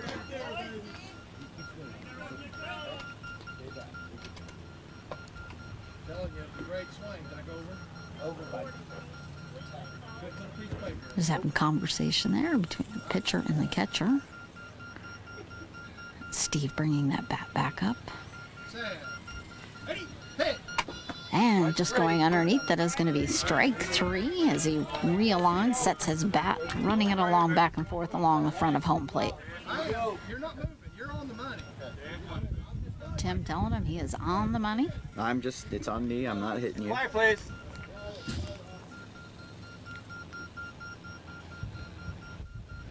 Set.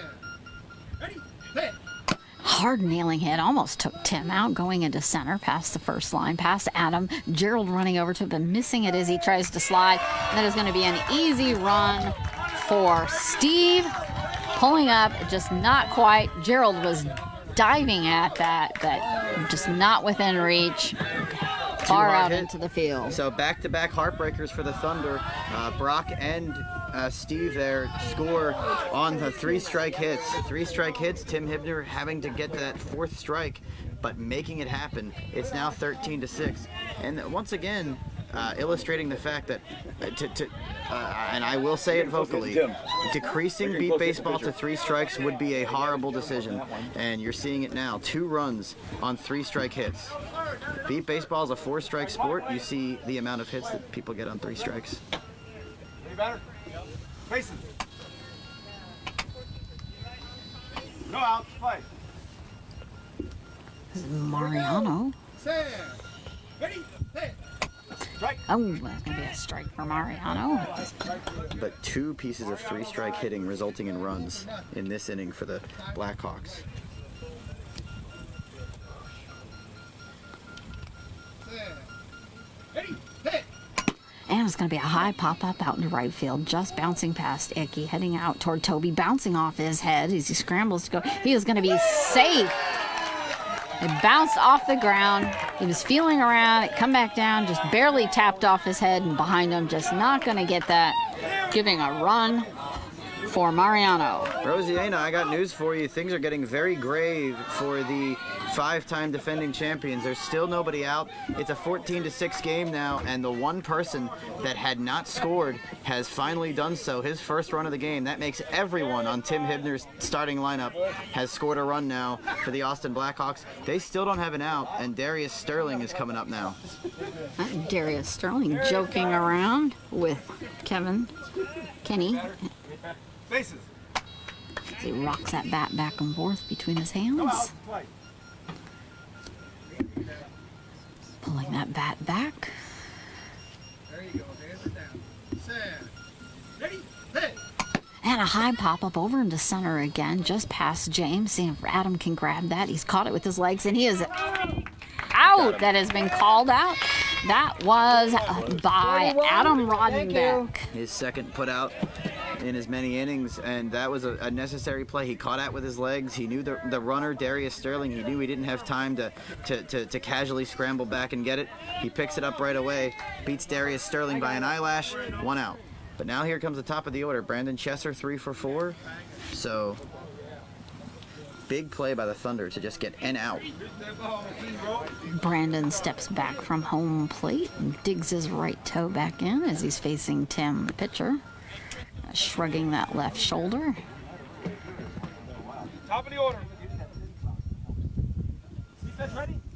Ump asking for the defense set in the field. And once again, you talk about canceling out, Rosina. The Thunder got those 2 runs in the bottom of the 3rd. What's Austin's response? At least 3 in this inning. So they've more than canceled out. Getting a base check.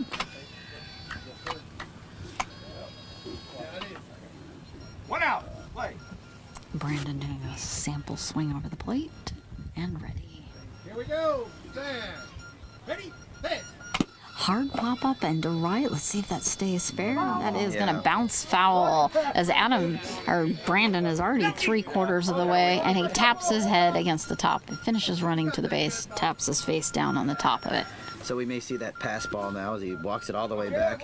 He really hustling though, not paying attention to just running hard, just paying attention to his own play. He hits the ball. He's not worried about fair, foul, put out or not. He's just running hard to the base. That's a mark of a good athlete.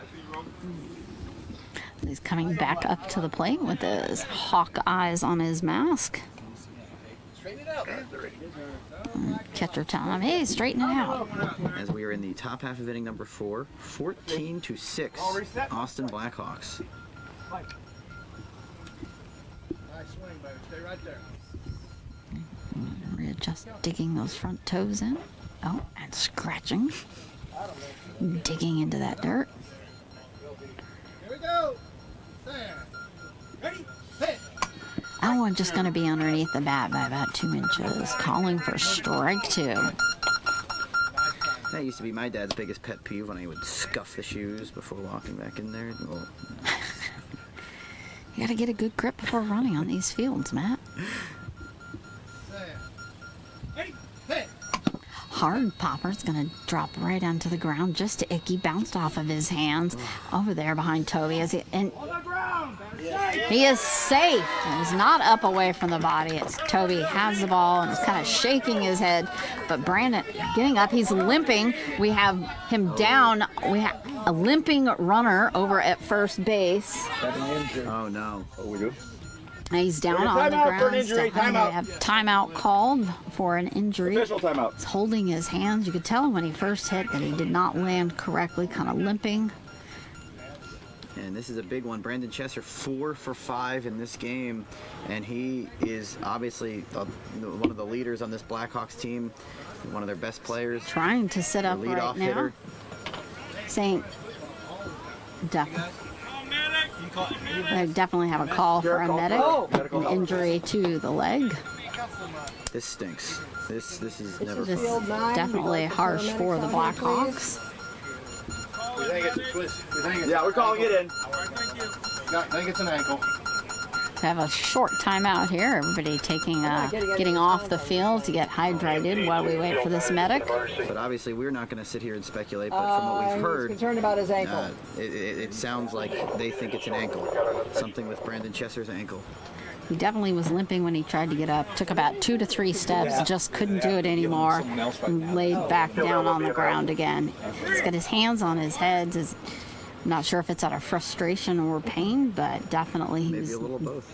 He tried to get up, just was not going to could not quite do that. He was even hobbling on one leg. And like any other sport, right? This is what happens in Beat Baseball World Series. You start collecting injuries. You start getting guys nicked up. You know, especially this hydration late in the issues. week. Yep.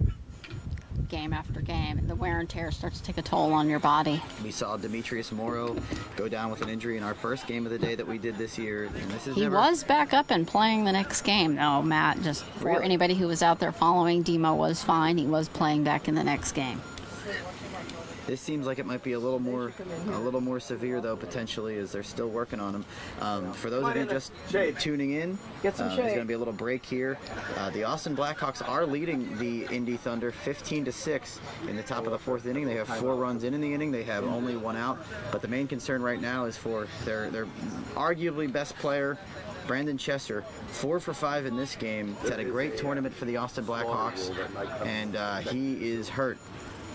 He's still down. We do have the medics here now. At the end of any inning, except the 5th. So we are here in Beaumont, Texas at the Chris Quinn Soccer Complex. Thank you for actually Beaumont having these medics available, water running, people transporting one another here and there, making sure that all our athletes are able to play this game for the entire week. And if you are here in Beaumont, make sure you do stay hydrated. And if you see those people from Beaumont wearing those volunteer shirts, or if anybody offers to help you out, please make sure that you give a shout out, say thank you for an appreciation for all the hard work that they do to go in to put on this. this event, help make it possible so our athletes can devote all their time that is needed to just playing the game. And Rosina, especially a day like yesterday where you have all the games and then you have them have to come back all at night and to help us with the Women of Our League game, and they all did with a big smile on their face, and they were as friendly as can be, and it's 15-6, and 15.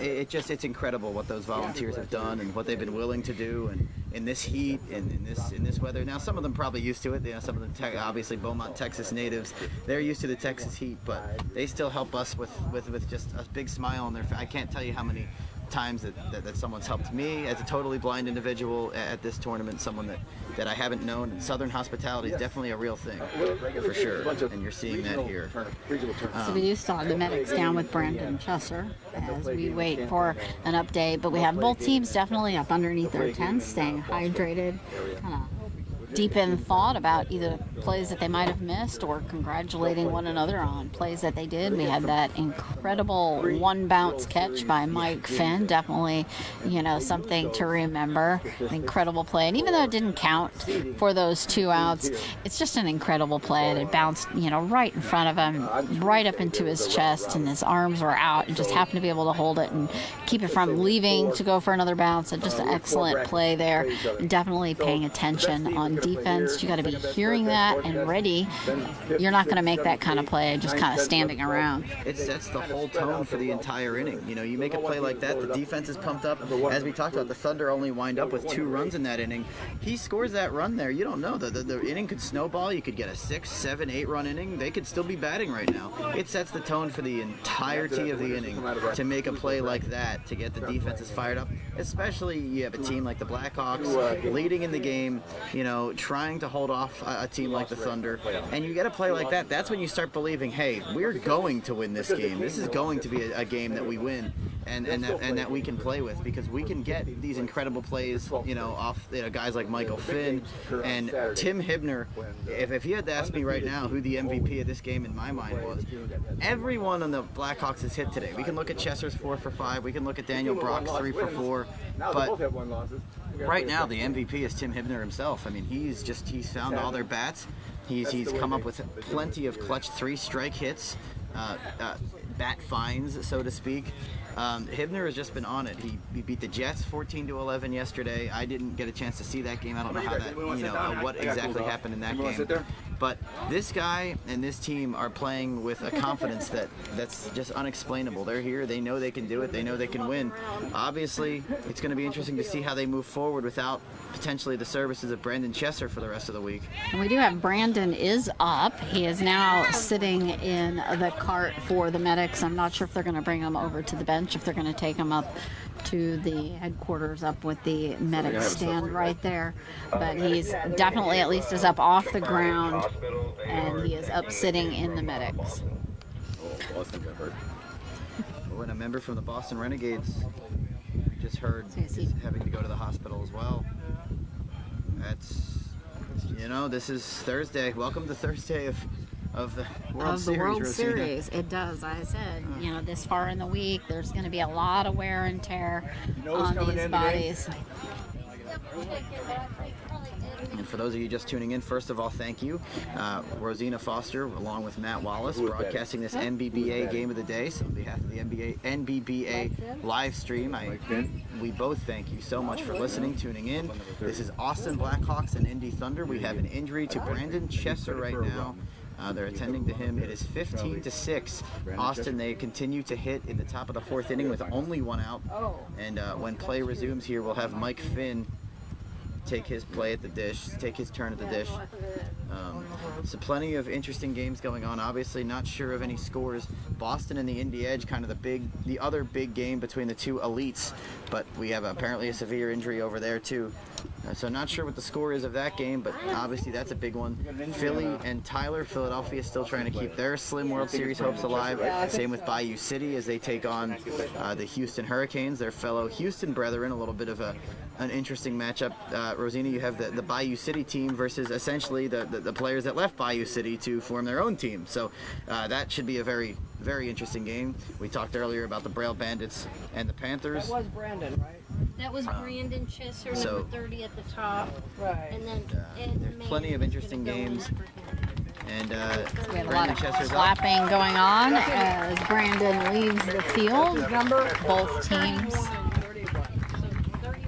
they understand the hard work for these players and the devastation that an injury like that can curtail, not just to their team, but to them personally. They live and breathe to come out here and play this game, and it can be very heartbreaking just personally to have to leave. And now the Blackhawks have to completely reset. I mean, both of these teams have to reset. I'm sure Brandon Chesser has friends on the other side too from the Thunder, but the Blackhawks have to completely reset here. They're in a huge World Series game in the 4th inning. There's no, oh, he's injured, we can all just cry about it for a little while. They have to go right back to playing and protecting this 15-6 lead, because you know the Thunder will be coming, and so the Blackhawks can't hang their heads right now.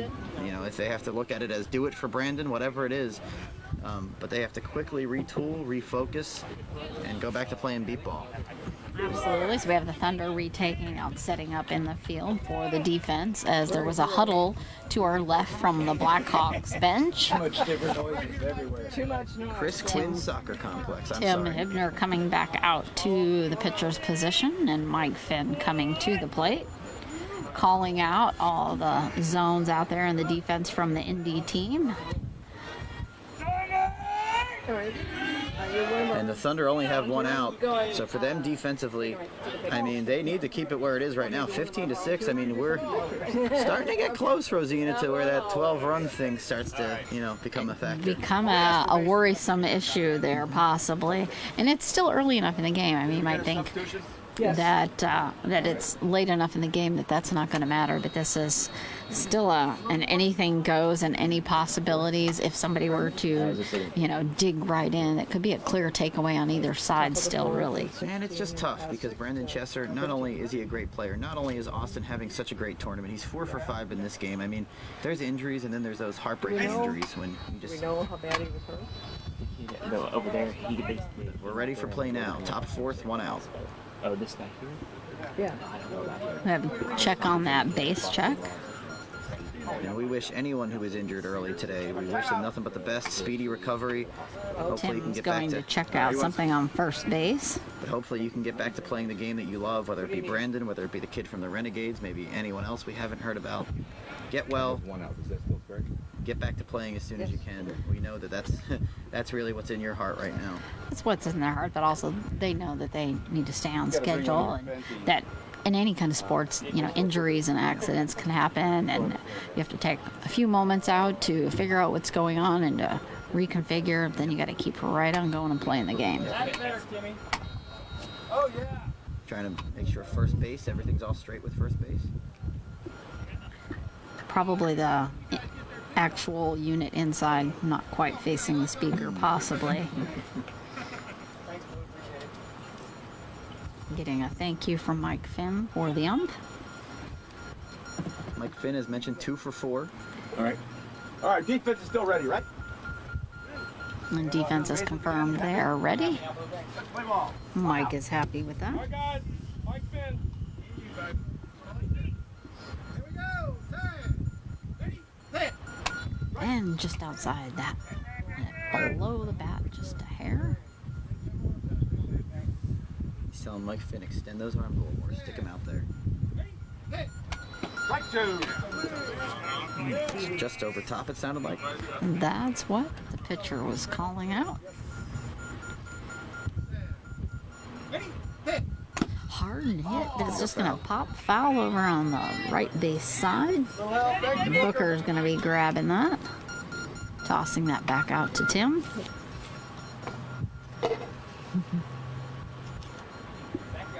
Three strikes. Cassie, this is Peggy.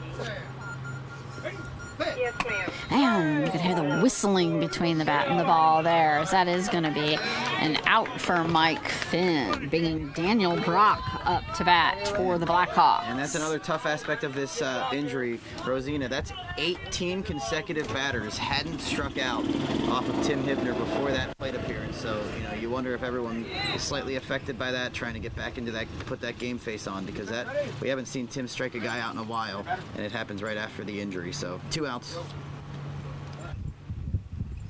Kind of standing at the plate. pointing at his bases. Come on, let's play.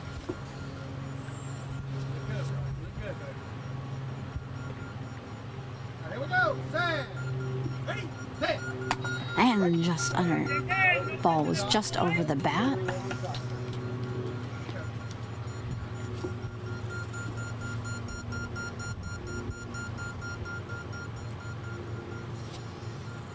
Set.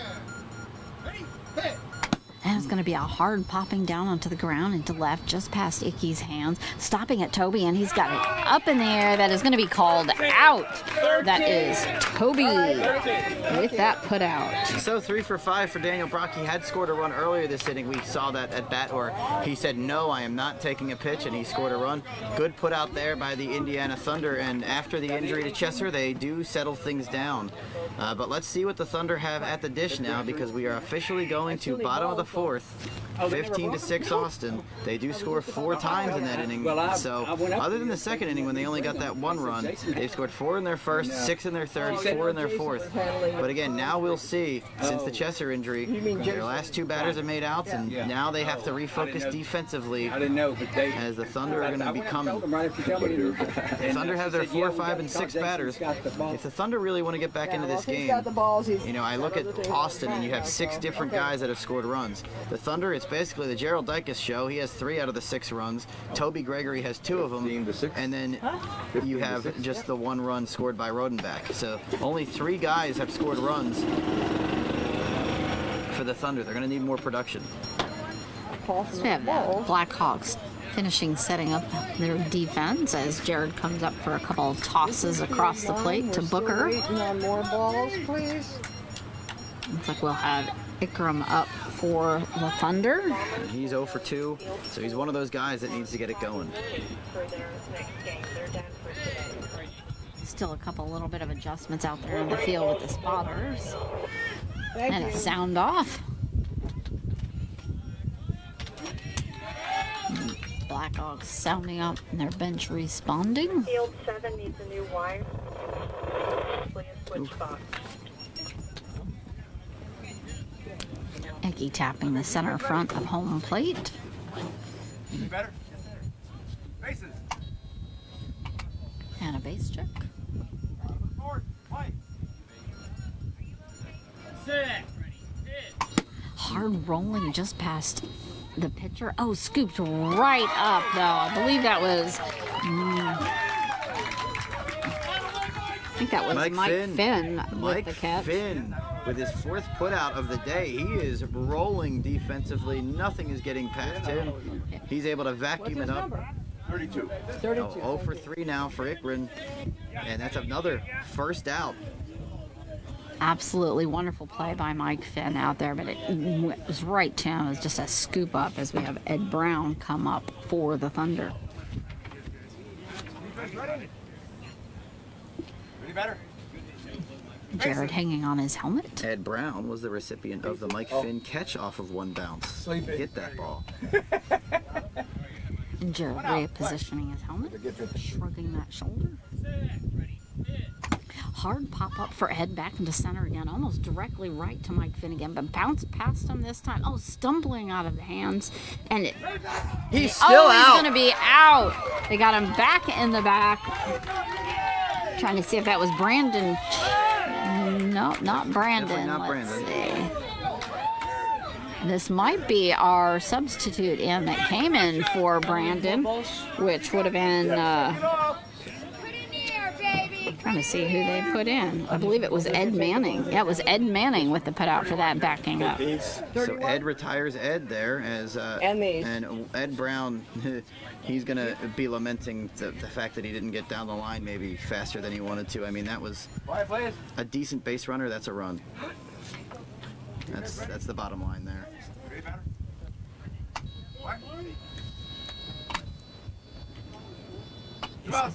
Chris Dunlobby again for the Thunder, bouncing on his toes. Set. Ready. Hit. And it's going to be a hard line drive out into center and then dropping to the ground past the third group. They're going to be scrambling for that. That is going to be a score for Chris Dunlavy and the Thunder. It just, positioning-wise, it was just to the left of one, to Mike Finn, and then to the right of another. Just nothing they were going to do to get that. So that's his first run of the day. He goes to 1 for 3. What's tough for the Blackhawks, though, after getting those 2 outs is you get past him, you don't have to face Gerald Dicus. So now it's a 15-7 game, and you got Gerald Dicus now coming to the dish, 3 for 3. As Chris comes back up behind home plate, coming over to his bench, and we do have Gerald Dicus up, standing patiently waiting as we get a new ball put back into play. What's wrong with it? You just tried it. You guys can't hear it. It's real quiet. Nice toss up over by Jared with that new ball and another toss. Ball at the ready, so he must be ready, just waiting for the defense. Ready? Try to base this.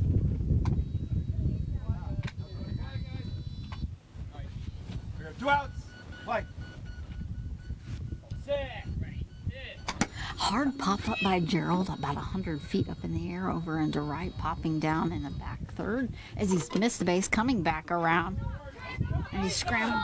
It's on. Saying batter is out. We're going to call that an out. We're going to have to see about that one. The base kind of went off mid at bat. I believe he caught the wire with his foot as he went by the first time, so he might have disconnected. So he did it. So that will be an out. That is yes, an out. That will be an out. That If is. you disconnect the wire yourself and don't touch the base. So hard luck on Very Gerald there, hard just luck. missing that base on the first time around, catching that wire with his foot. So that is going to be on the runner. That will maintain the out, bringing the Blackhawks back in. And that's tough for the Thunder. I mean, when you're down 15-7 and you need the little breaks to go your way, you had to put out of Ed Brown, which again, you got to get to that base a little quicker. And then that play that Gerald Dicus, just misses the base. Yeah, those are tough breaks for the Thunder. We talk about the Mike Finn catch on one bounce. Just the little breaks right now are going the Austin Blackhawks way. But Drozina, they're also creating those breaks for themselves. They're making the plays. They're positionally sound. They're not missing bases, and they're making quicker plays out on the field than the Indy Thunder are. And that's why, for those of you just tuning in, we have a 15-7 Austin Blackhawks lead over the Indy Thunder through 4 at-bats, as we have our mandatory break up for the teams. Yes, ma'am. If you unplugged it, I'm sorry. Yeah, you gotta find it. And they're talking about that right now. The unplugging the base. Saw it yesterday in the Fire Renegades game. Fire player missed the base. Did they not take these or what? Just hit the wire with his toe. It got disconnected, and unfortunately, he had to be called out. Fire weren't too happy about it, but that's the way it is. It's you don't want to do it. You don't intend to do it. It's just. Absolutely, it's going to happen. You miss past it, but that is going to be on you. The base was working correctly when at the start there was not an error there. That base operator didn't switch it off. It was functioning, and when it was plugged back in, still functioning. So definitely, just hard luck there for Gerald Dicus, missing that base on the first run pass and causing that. If you're gonna err, you almost want to err on running on the inside field side of that base where there's no cord. Not that you would want to miss at all. But it's just a hard luck, and it just seems like there's a lot of hard lucks there for the Thunder team. Even with the Blackhawks having Brandon Chesser out, it just seems like the hard lucks just keep coming for the Thunder team. And it's not anything major. It's all these little things that we've discussed in the past. They add up. You have 1 or 2 coulda, shouldas, and it's not really that big a deal. But if you keep having those repeat here and there, 1 and 2 peppered throughout the entire game, it does allow that other team to inch up, keep going past you, widening that gap, making it bigger if they're not making those. And we really haven't seen that many of those little mishaps from the Blackhawks. They've just been playing an on game today. Nope, and the times that they have been positionally sound, you know, time and time again, you've mentioned when you've described the action, it just goes past the hands of Nick, it just goes past the hands of Toby Gregory, it just off the hands, off the, you know, it's not, it seems like the Blackhawks are fielding it a little bit more cleanly right now, and we talked about early in the game, these are not new players for the Thunder, but maybe, you know, new to playing as a unit in big World Series high leverage games. Ed Brown, Nick, Toby Gregory, those guys not always in the prominent starting lineup for those 5-time defending champion Thunder, and it is a little bit of a learning curve, but let me tell you, Jared Woodard was starting to find those bats. That last inning, the counts weren't getting to 2 strikes, 3 strikes. Those first pitches were getting walloped, so he's here, no more nonsense from him, and that's what I expect from the last 2 at-bats by the Thunder. So even though the score right now, Rosina, is 15-7, the Blackhawks need to be thinking pedal to the metal. No, oh, we need to protect this lead. We only got 6 outs to get. No, they need to be thinking of scoring and continuing to put up offense, because as you can hear from the Thunder, they're still supremely confident. They're 5-time champs. They know they can come back from anything. They definitely are gearing back up, charging their adrenaline and going, hollering and yelling, getting each other's adrenaline going. They definitely have to put it in gear instead of saying, oh, we have to work harder. They just need to start from scratch and get out there and play the game that we know the Thunder is capable of playing. And especially defensively, though, top of the 5th with Austin up by 8 runs, really is imperative for the Thunder to start making those plays, to not have too many of those, oh, just off the hands, oh, just, they can't afford that anymore at this stage of the game. We're in inning number 5, you're down by 8 runs, time to get real serious about every aspect of your game. Yeah, why don't you give it to him? Getting game ball back out as Blackhawks ask for how much more time in their break. Jared bringing a drink of water back out to the line. I got shocked when I was in the military. The third base line as Indy starts to head out to the field to set up, prepared to defend, to give themselves another chance up at bat and to get some more runs up on the board. They desperately need runs right now. Yeah, the Thunder desperately needs runs, and so do the Blackhawks. You know, 15-7 game, the Blackhawks aren't looking at it. They have a pitcher on the other side, Jared Woodard, who can heat up at any time. You have Gerald Dykes on the other side. You have speedster Adam Rodenbach on the other side. You have Nick Ickren on the other side. You have Toby Gregory. You have good players, good talented guys. So you can't look at this as a big lead for the Austin Blackhawks. If anything, it's almost mentally you have to tell yourself it's a tie game and go from there. You can't think, oh, we're winning. Can't get comfortable at all. On the register. Definitely going to have Steve Courier coming up for the Blackhawks. He's kind of doing some stretches as you have Kenny telling him, don't get ready yet, stay loose, stay ready. One of the prominent batters for the Blackhawks today, we've seen him go 3 for 4 in his plate appearances, and that's after a first inning strikeout. So really, ever since he woke up, that first at bat, he's been completely on it. Definitely doing some stretches and toe touches there as we heat up, and we have the defense calling out for defense and their zones. That was it. And if we get 1 run in this inning, we'll see the Brandon Chesser replacement in the leadoff. That last play. That would be Ed Manning, who has come in for Brandon Chesser. So we have Tim putting his glove on here as he stands up at the pitching plate. Right here. Huh? We have water right here. And Steve just back off of the plate. Okay. You can order it. I'll call for it.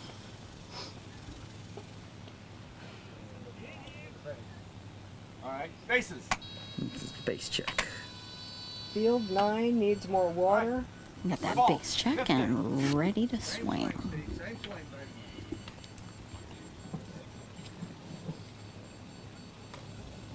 Here we go. Sam. Ready? Set. And a pop up short into right. And over to Icky. He's just got to get to, and that is out. Icky pulling back up, getting that out. It was an easy scramble for him. It was just a matter of keeping control, and he did. Well, and he better have, because Steve was hustling, Rosina. He was at that base right away, so It's like he needed to make that a freight train running down there. But that was Icky with the out. Ikram, number 99. So Ikram with the good play, and like we just talked about, you need to make those 50-50 plays. He was getting it, and imagine if Steve scores that run on a ball right to Ikram there. Must out for the Thunder, and they get it. So we have Mariano up to bat for the Blackhawks. 1 for 4. He's got his red hat on backwards with his red batting gloves. Defense is ready. Bases. And a base check.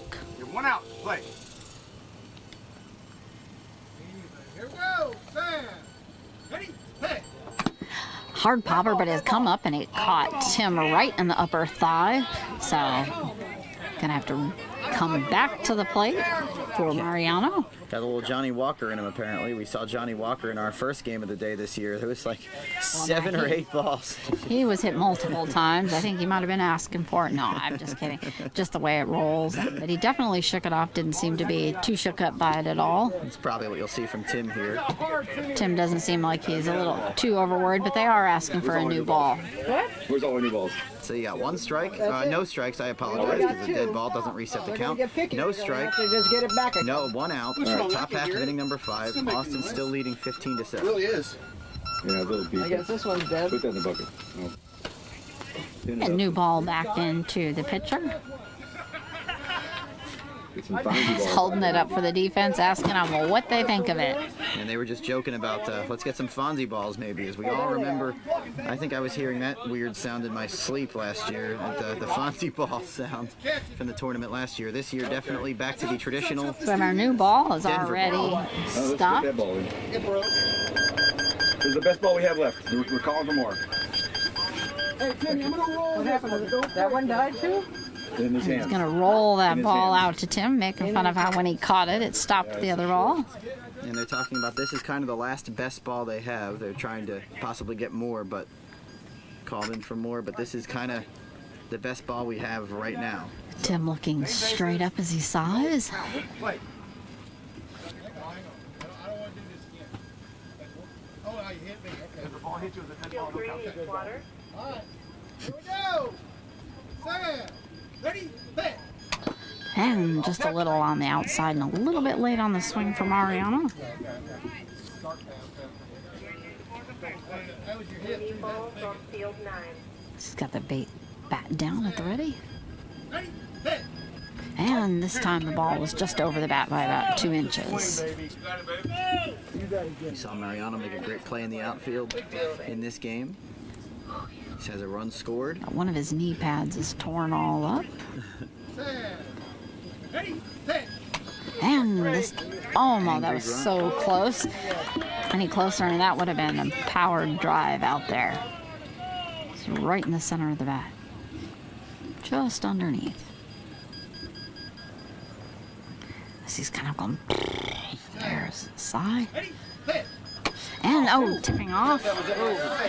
Coming back up past the catcher. I had to make a career decision on my face. That's right. It went between the tables, so we were okay. It was a decision we all would have made. I thought it was going to bounce toward Rosina Foster over there perfectly, but it bounced off that leg and carried him to the other side. I thought you were going to have a chance to make another play on it. Mariano setting back up at home plate. Okay, 3 strikes. Play.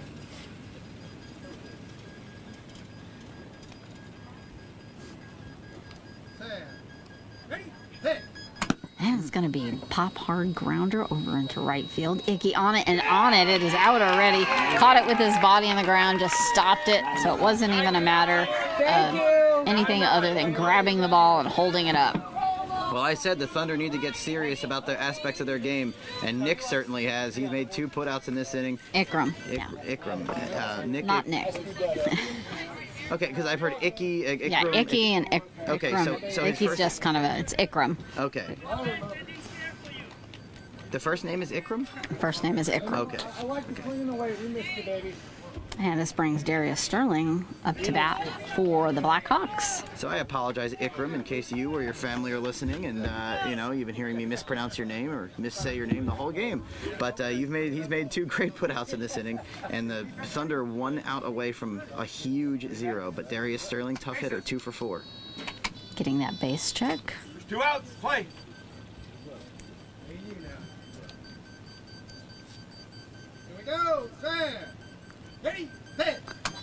And just rolling off the top of the bat over to the catcher, Kenny Whittier.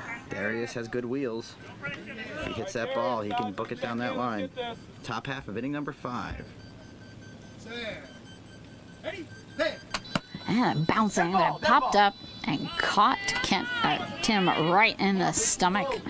Just as he was trying to jump to the side, caught the edge of him. So, gonna have to come back up and clear. As you can hear Ed Manning waiting in the batter's box. Come on. And that would have been a tough one to field. We've seen those sharp ground balls are tough to field. Tough break there for the Blackhawks. That hit him in the belly. It's a little soft right there. One strike still. White. Ready, hit.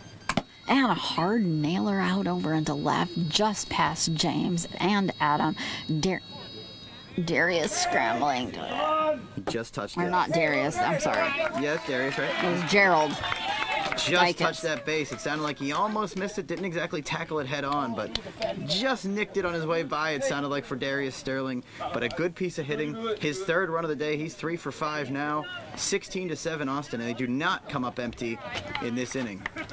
This is bringing up Ed Manning for the Blackhawks. His first time up at bat, taking the place of Brandon Chesser, who injured his ankle earlier.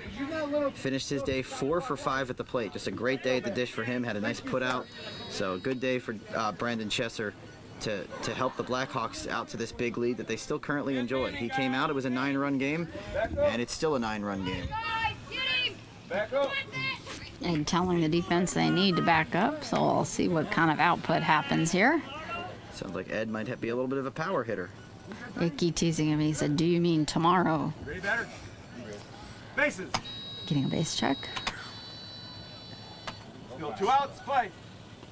All right, Ed Manning. Give me a knock here. Here we go. Bang. Ready, hit. And it's going to be a hard hit, but it's tipping back over. Foul on the left baseline. Pitch right there. Patient pitch. Icky encouraging the rest of his team out there on defense. Ed resetting at home plate with his red, white, and blue star batting gloves. Here we go again. Sam. Ready, hit. And just a little on the inside. Oh, it comes back past the catcher. Oh, I got it. I made the play on it. There you go. Thank you, sir. That's the first assist I've had ever in a World Series. I never put out, whatever it is. An assist. We'll call it an assist, we'll call Matt. it an assist. Ready, hit. Taking a pass on that. Wait, the at-bat's still going on? I thought I made the put out. No, it's a 1-1 count with 2 outs. I guess they didn't count it. Because we're not on the roster, Matt. Yeah, got to do something about that. Here we go. Sam. Ready, hit. And a little on the inside and low. Good timing. Good timing. So it's my mistake. I said 1-1. It's 1-3 now, so it was 2 strikes. That's the 3rd strike. So the count is full with 2 outs. Ready, hit. Ow. It's going to be a strike and an out as well, bringing the Thunder back up.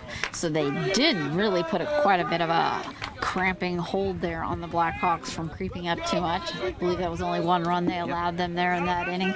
So definitely maybe getting some serious, about digging in and holding these Blackhawks in place. They're going to have a lot to recover though, although as we can see, all it takes is a little bit. Tough at bat by Manning. Always tough to come in that pinch hitting role late in the game, especially, Brandon Chester's your main guy. He's got to fill some important shoes. It's hot, you're kind of waiting on, at least when they're hitting, you're waiting on the bench the whole time. Comes in unable to get any contact really, except for the one that was right to me. But 16-7, the Thunder need to feel good, like you just said. Only Darius Sterling was able to score in that top half of the 5th inning, but that means the Thunder can't answer this with just a 2-run, 3-run inning. They only have 2 at-bats left. They need to make inroads right now. 4, 5-run inning. So just a quick on Ikram. His first name is actually Mohammed. We just have it on the roster as his first name is Ikram, but it's actually Mohammed Ikram. Mohammed Ikram, But okay. most lovingly goes by Icky. Muhammad Ikram. Definitely not Nick, though. Under Definitely any not circumstances. Nick. Okay. A couple tosses here with Jared to Booker here. First up at bat for what's going to be Toby Gregory for the Thunder as we wait for the count off out in the field from the Blackhawks. And a responding call of defense from their bench. As we have umpire John calling for the batter to take their place at home plate. Toby on his way.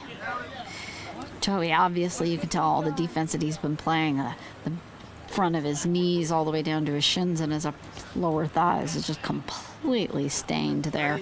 Definitely a sign of a good defensive player. Also 2 for 3 at the dish, so he's been effective at the plate as well in this game off of Jared Woodard.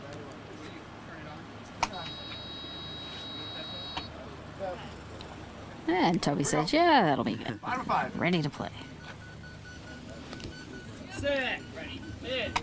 A hard kneeling hit almost caught Jared as it bounced. Oh, right between Mike Finn's legs. Sailing past, and he is going to be safe.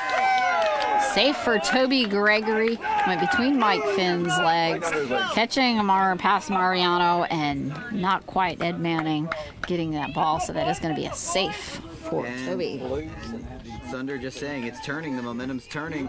16-8. You see that, what we talked about, those plays that coulda, shoulda, woulda. That time by Mike Finn, right between the legs. I don't think he would have gotten that. He was standing and just was prepared, and it just sailed right past him. So, Toby Gregory, 3 for 4, getting that first run with nobody out. It's been tough for the Thunder in this game to get that before at least 1 or 2 have been retired. But this is going to bring Adam Rudden back up to bat for the Thunder. No outs, play. Set. Ready. Hit. And a bouncing ball past Jared into the center on the ground as Darius goes to grab that, and that is going to be out. Just laid right down, put his hands out, and pulled that up for an out. we've seen people have trouble with those ground balls in this tournament. We've seen the balls get past those hands, even if it's right to them. Good play by Darius, speedy runner. By Adam Rodenbach, gets him out. 1 for 4 for Adam now. Yeah. Let Ronnie know too, okay? I will. We have a sub. Okay, who's coming out? So we have Icky up to bat for the Thunder. As Okay. And Jared comes up and adjusts home plate as well. Michael Lewis is coming in. Okay, thank you. I'll let John. He's kind of kneeling at the edge of plate. Coming out, PA, Ed Brown going in 51, Mike Lewis.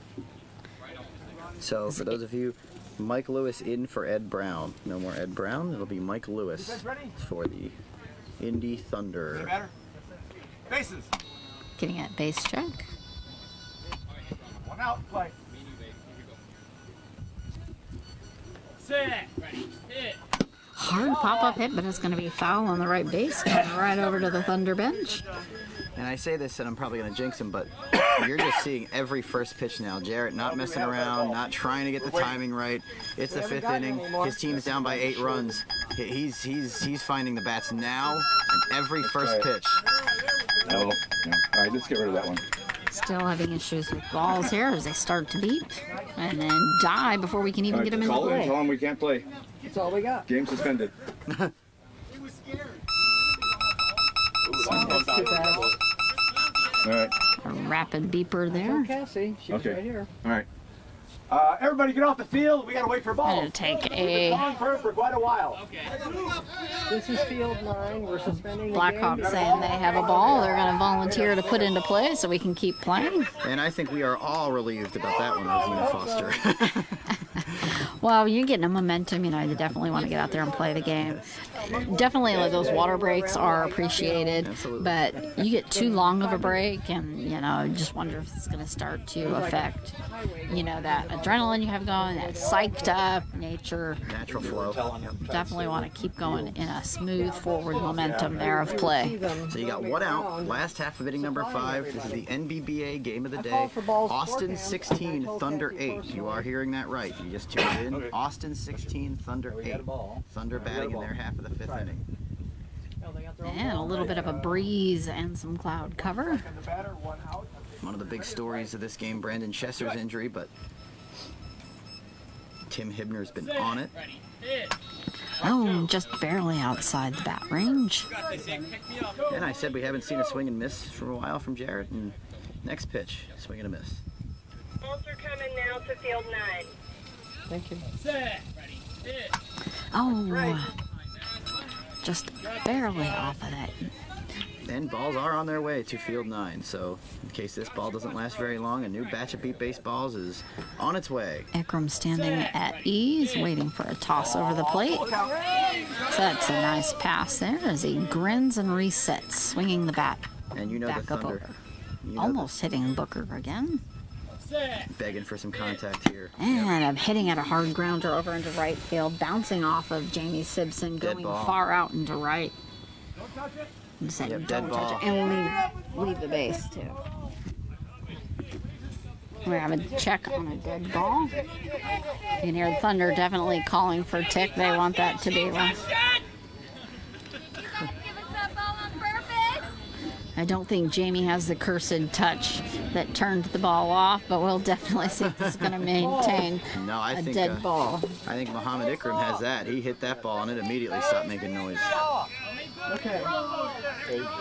And the beat baseballs are here. Thank you.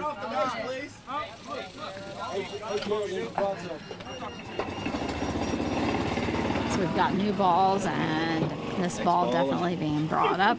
Now I've always Going thought back to the Blackhawks. Now I always thought this was a really tough rule, but it is what it is. Muhammad Ikram hits the ball into next week and now has to go and do it again with a 3-strike count. The count does not reset.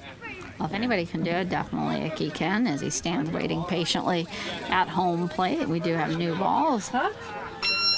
So what about that last play? But no one can convince me that this benefits anyone but the defense here, as that would have been an easy run for Muhammad, most likely. And now he's got to do it again on 3 strikes. Practice toss there by Jared with the new ball. And another. Kind of wiping that ball off. Full count on the batter. Okay, so he did take his pitch, so it's 1-3. He doesn't even have his take available to him. Ready? And just barely off. And see, and then after all that, he hits the ball incredibly hard. The count does not reset. He just gets one chance to redo it. I'm not in love with that. I'm already had a gotta full be honest. count. I'm not overly in love with that rule, and it definitely benefited the Blackhawks defense on that one. So we have Michael Lewis coming up, Yeah. Well, I lost count that one hopping at the plate for the Thunder. 2 outs now, and that's the other thing. So the Thunder, with that strikeout, only have 4 more outs to play with. So Mike Lewis with his black and yellow batting gloves, 2 outs, play. tapping his bat back over to his hand. Set, ready, hit. And a high pop-up over into left field, just past Darius. And they're stumbling, grabbing for it. They're sliding there. It is going to be a clear and easy run for Michael Lewis. Once they were 3 of them laying on the ground out there in left field, they just laid there. There's no getting that ball. needed that one for the Thunder. They need a few more of those. Mike Lewis on a nice pinch hit, first at bat of the game, in for Ed Brown. And a nice run to the base, a real good swing.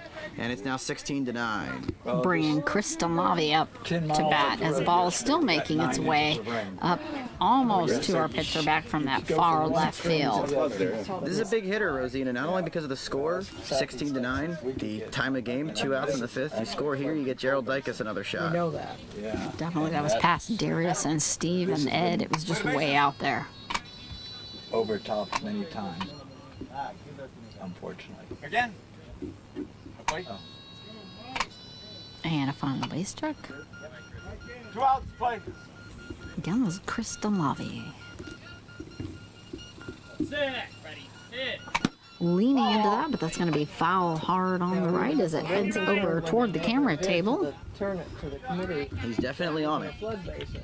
Because we know how you get rain out. Yeah, but like I said, I mean, And ball rolled back up to Jared as he's wiping all the dirt off of it, walking back to the pitcher's position. 5 to 7 inches. He's telling him to adjust a little bit with his feet. There's just a touch of a hollow there by the plate, by the back left feet. Set. Ready. Hit. Leaning in, as Chris has that distinctive stepping clear in front of home plate as he swings. It hasn't rained out here at all week. But 2 strikes on him. That's a blessing.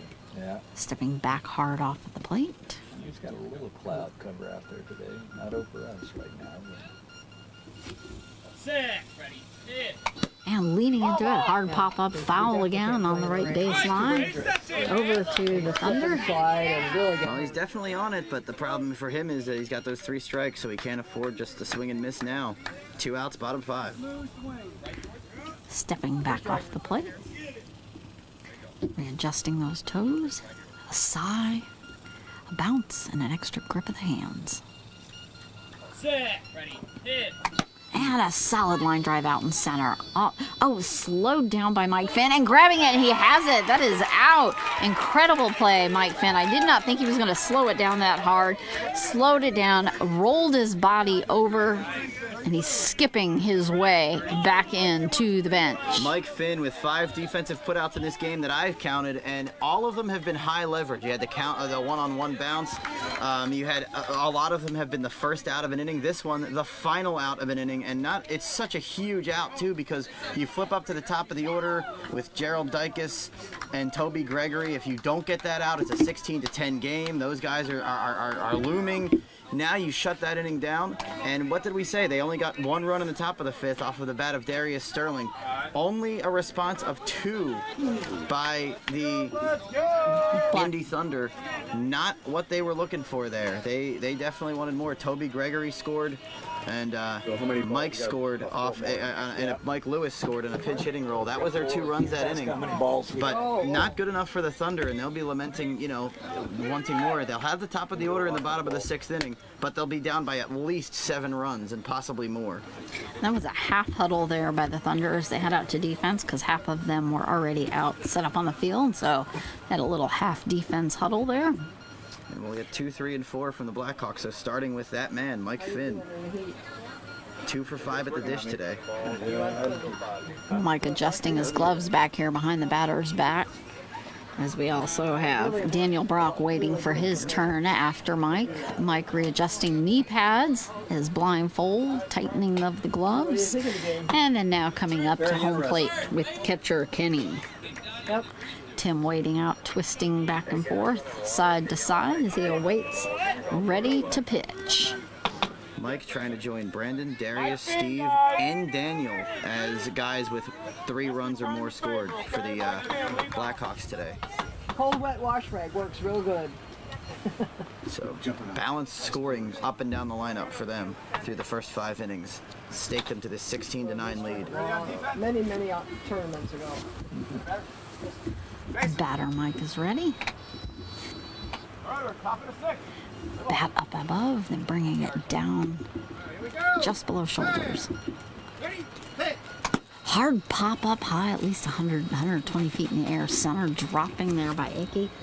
And he is out. Total hustle by Ikram. Incredible out. Good job, Ikram. Well, I was just going to say a phenomenal hang time on that one, giving Mike Finn just enough time to get to the base. But no, Muhammad Ikram sticking with that, 120 feet in the air, and able to get it when it bounced on the ground just before Michael Finn reaches the base. Big out there.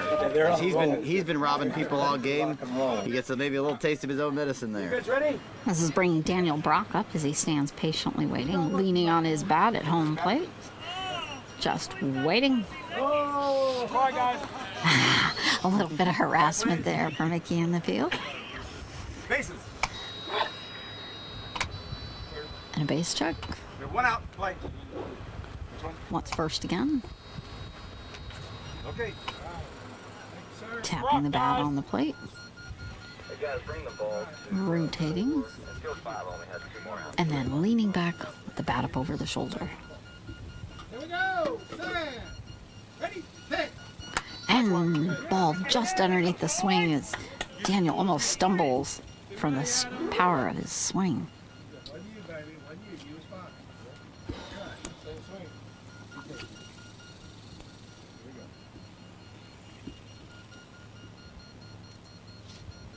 Set.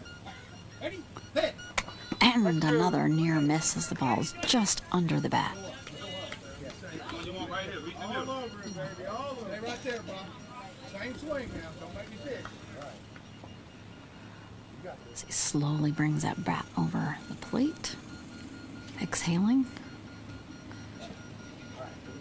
Bat back up at the ready. Set. Ready? Hit. And it's going to be another strike. Brack refilling home plate.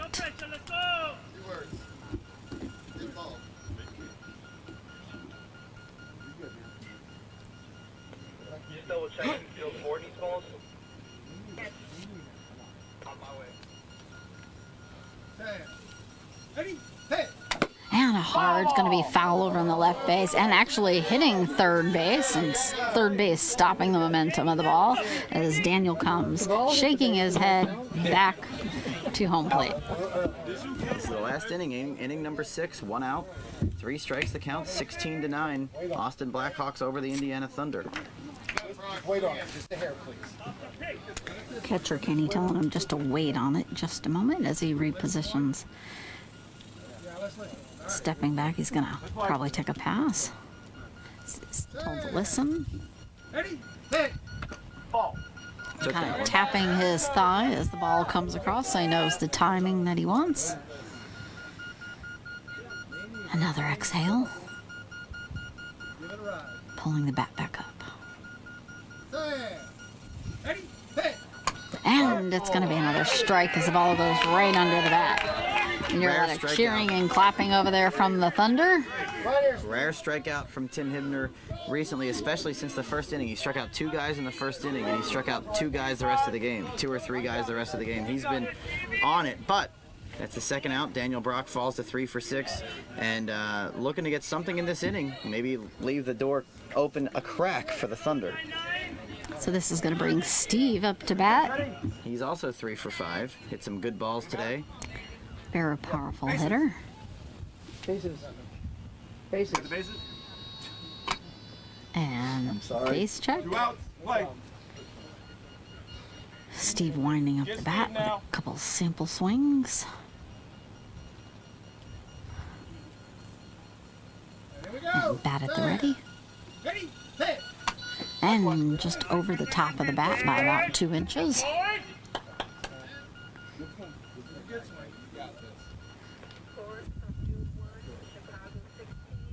Set. Ready? Hit. And a high pop-up just barely past the pitcher. And that is going to be foul. Not rolling quite. Almost didn't. There was no roll at all. That ball just came down and just dropped. It's like a bullet. 2 strikes. Has to walk it back. Steve is slowly walking back. He's just now caught back up with third base since he was quite a bit past it. Slowly walking his way back up, hands on hips.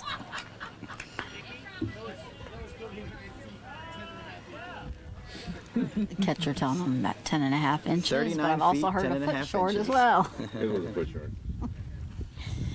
That's the official from the man in blue. It was a foot short. Steve's still on his way back up, taking his time up to home plate. Count 20 blue.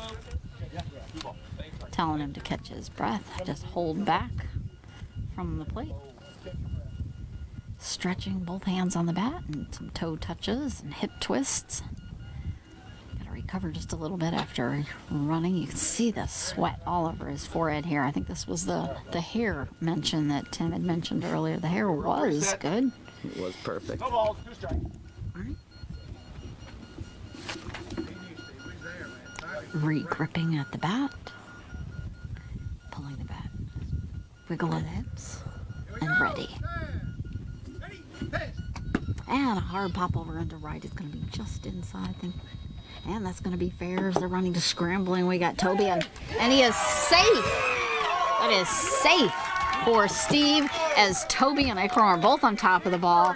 Toby actually had his hands on it, but did not have it up in the air. So every inning now, the Austin Blackhawks have scored at least something.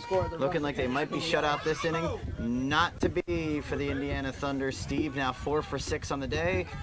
Big run. Every run for them is big now with the lead that they have. 17-9 in favor of Austin. That was basically just fair there, Matt. And a good hustle by both Ikram and Toby. And Toby did get his hands on it again, but it was not up off the ground or his body in time, so that is going to give Steve that run. And still the same energy. The Brendan Chester injury hasn't gotten this team too down. Where is it going to next year? Where is this? Norman, Oklahoma. Ooh, another hot spot. Bases. Getting that base check. Still 2 outs. Play. It's always hot. Yeah. Here we go. The bat at the ready. Ready, hit.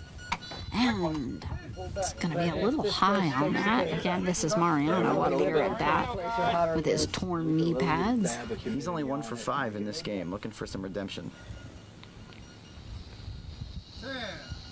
Ready, hit. And a high pop-up, but I believe that's going to be fouls. It just pops right back from the pitcher. Quite a bit, but I haven't heard anybody have a straight heat stroke or anything, which is good. Coming back up to the plate as he walks back around from the first base side.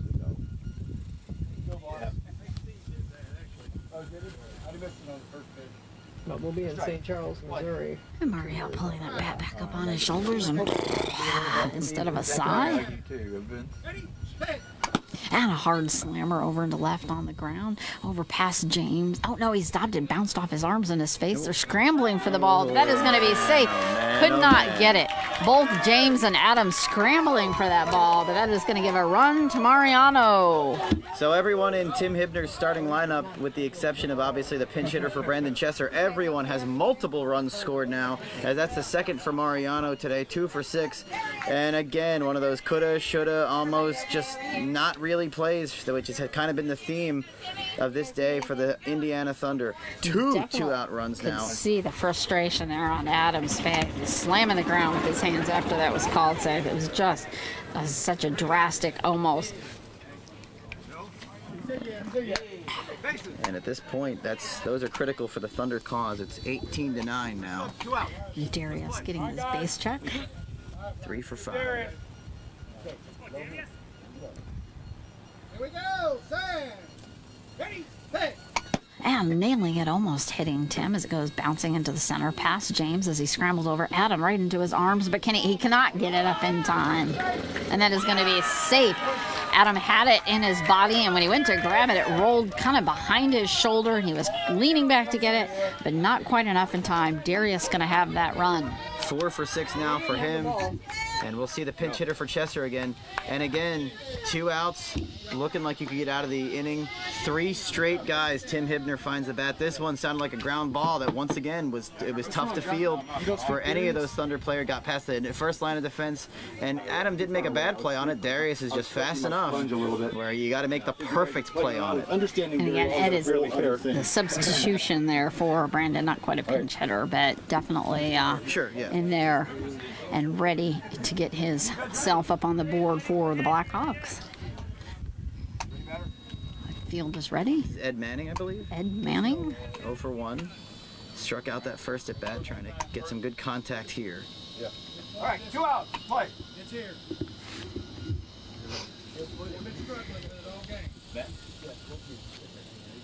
Just getting some adjustment on feet placement at the plate. Here we go, Sam. Ready, hit. And the ball just hopping over the top of the bat.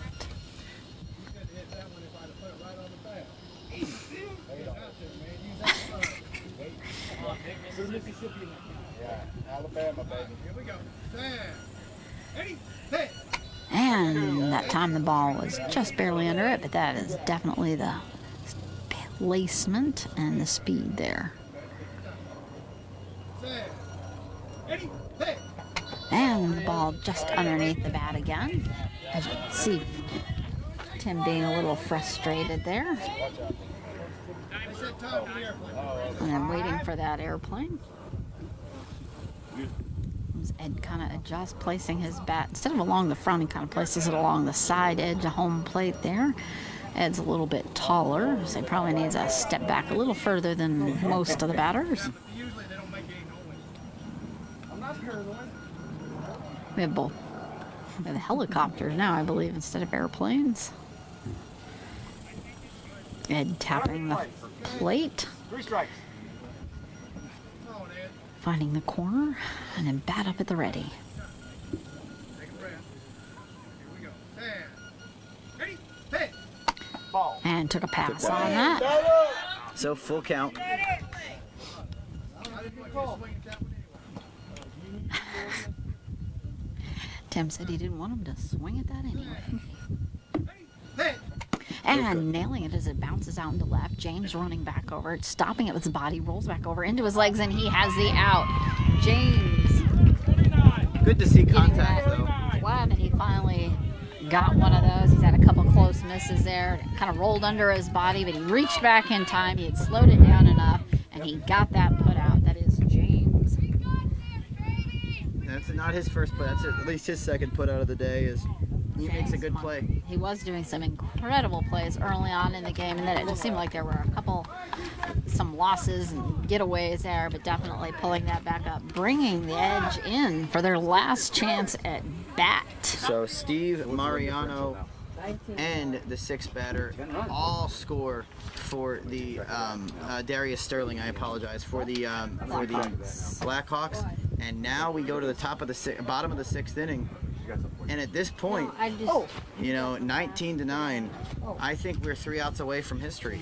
And that history is the first time since 2018 that the Indiana Thunder have lost a World Series game. And this does not mean they will not retain their 5-time championship. It does mean that they will have to work extra hard to do so.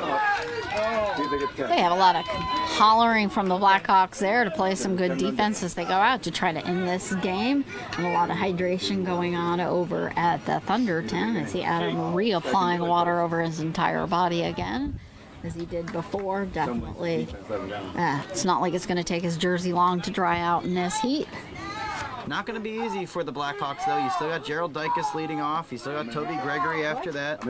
So not necessarily going to be easy. But in this game, the key to the first 5 innings, and honestly the first 5.5 innings, the Indy Thunder defense hasn't been as sharp as we're used to seeing it.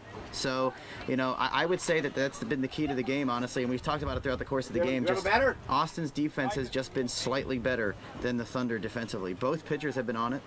Both pitchers have been solid with the contact, and we'll see how this plays out in the last half of inning number 6. Looks like we have most of our count off out in the field as Gerald Dicus makes his way up to home plate.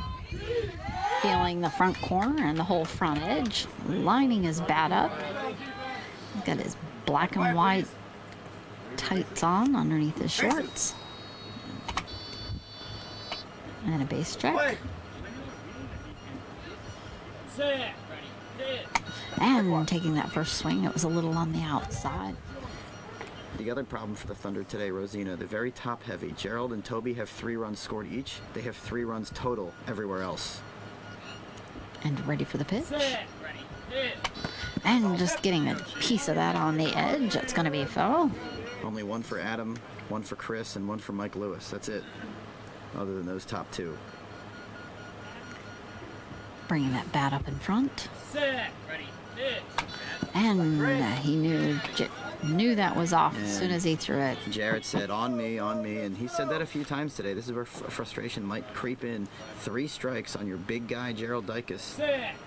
Hit. Taking a pass. Re-stretching his fingers back around his back grip. Set. Ready. Hit. And it's going to be a clobbering on the ground over and right to Jamie. Is she going to bounce off her body? She's crawling for it, but he's going to be safe as Gerald Dicus with a run up for the Thunder. Jamie Simpson bounced off her body, just couldn't crawl to it in time to get it probably bounced off around a good 10 feet. It's just not enough for the speed of Gerald Dicus. Exactly. Any other base runner, you might have had a chance to scramble and get that if you're quick enough. With Gerald Dicus batting, you need to make the perfect immediate play, like the Mike Finn play we saw earlier. You need to make that kind of play on a guy like him. He's 4 for 5, 19 to 10, so exactly what the Thunder needed. Got scary there on a 3-strike pitch. This is Toby Gregory up with the base check. Also 3 for 4. Set. Ready. Hit. And a high pop-up out in the center, just past Darius Sterling. Going to Daniel is crawling past him, and he is going to be safe as he stumbles after hitting third base with the speed. About 10 feet past it before he could regain his composure, but that's going to give a run to Toby.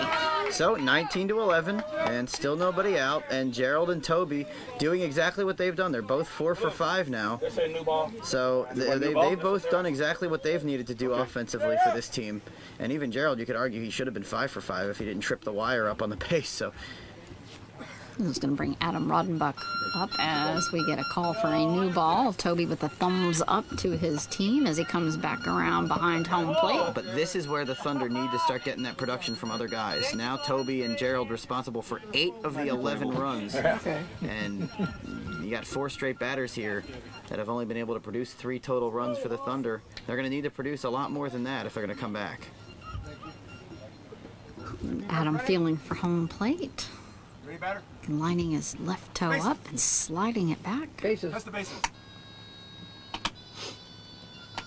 No outs. Play.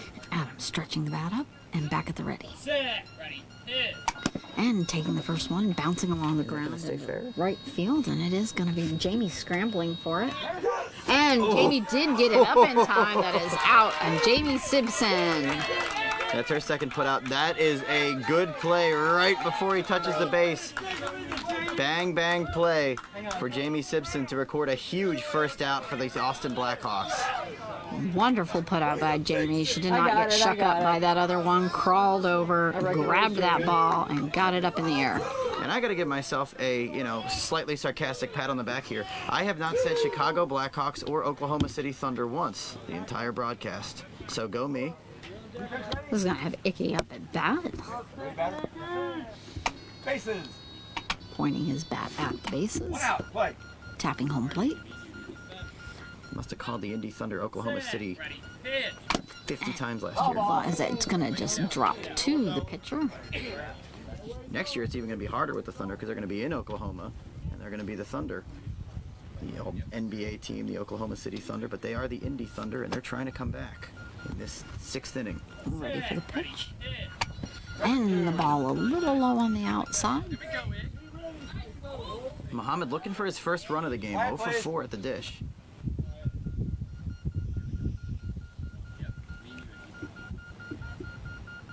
Bringing that bat back up. Set. Ready. Hit. Hard clobber on the ground over into left, just past Darius's arm, scrambling Mike Finn to get a hold of it, and he is going to be safe. That is safe for Ikiram. So he's been trying for it all game. His first hit of the day, his first run, and it's now 19 to 12. And that went just past Darius's arms, and it was a contest between Mike Finn and Daniel, but just not quite getting that ball in their hands. Muhammad with enough speed hustling down that line to make it a lot harder. Still only 1 out. This is bringing our 51, Mike Lewis, up to bat for the Thunder. And he scored his only time up, so he's ready to go. Getting some foot placement adjustment from Jared as Jared wipes off the ball with his shirt. Still just a little bit of correction there out in the field. Ready, batter?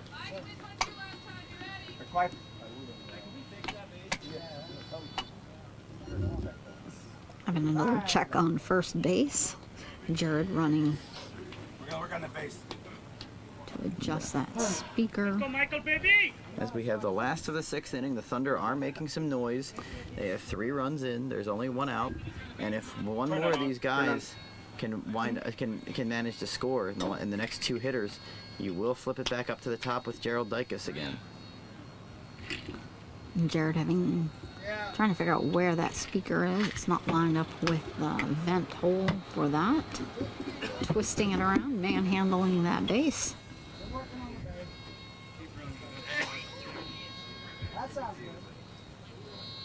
Let's pull the cover off so he can got the adjust. vinyl off. I think that's going to be a better job as he's repositioned it inside its foam core. It's good, Jared. It's good. I can do it just fine. Oh, it's a lot better. Come on, Mad Dog. A lot better. Yeah, no, that's a lot better. Jared coming back up for his helmet and ball to pitch. He does it right now. You know I'm not cheating. You got this, Michael. Mike ready for this pitch as he's standing on home plate. No count. We have one out in the last of inning number 6. Everybody ready? Jared taking a deep sigh with a hand on a hip. Turn again. Bases. Getting a clear base check. Set. Ready. Hit. And the ball a little high.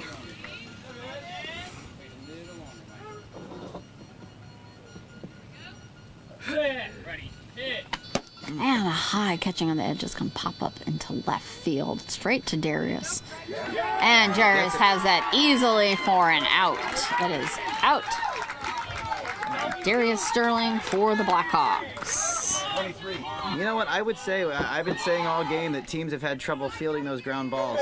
That's the one thing that the Thunder that Blackhawks have done significantly better in this game than have the Indy Thunder. Fielding those sharp grounders. Darius Sterling, Jamie Simpson, Mike Finn, not letting that initial one get by more often than not.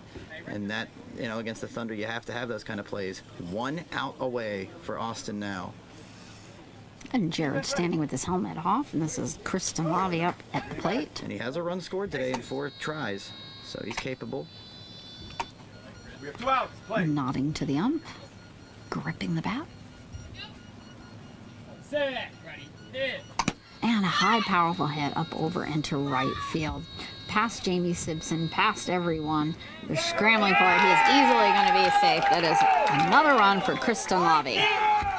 And that gives the Thunder a little bit of life, because even though they're only down to their last out, it's 19-13, and now you get to the big guys. Now you get back to Gerald Dicus. Now you get back to Toby Gregory. And so a big hit there for Chris. He's 2 for 5. And that was just the first pitch of no nonsense, and this is going to be tough. Jared is feeling it. He feels the pressure of trying to avoid that last out. You know the hitters are going to be hustling as hard as ever to these bases, so Austin is probably going to have to end the game with a great defensive play. It was just a perfect placement as far as it was just inside the baseline, out far. There was a lot of scrambling. It was going to be very difficult to perform before they get to the base. 4 for 5 for Gerald Dicus. Here we go. Bases. Bases. Play. 2 outs. Set. Ready. Hit. Man, a hard hit by Gerald as he backtracks from third base back over to first, underneath their legs. Easy run for Gerald Dicus. Went right under Mike Finn. Let's go, Toby, baby. Let's Back behind Ed Manning. They threw their bodies down, but it was going so hard, there was no slowing that down. go, boys. Let's go. Blackhawks trying to rally themselves, reminding them they only need one. They only need one. But here come the Thunder. They've now chopped half of that lead off that they had going into this inning. It's now 19-14. Toby Gregory up. The Thunder have turned it up another notch, Rosina, as far as just the contact. Definitely an extremely good game. Equal teams giving it everything they have. Bases. Thunder are definitely showing you they're not just going down quietly into the night, or into this day, I should say. And ready for the pitch. Set. Ready. Hit. And just a little low on the outside. As Toby swings plumb clear around. Stroke it, Toby.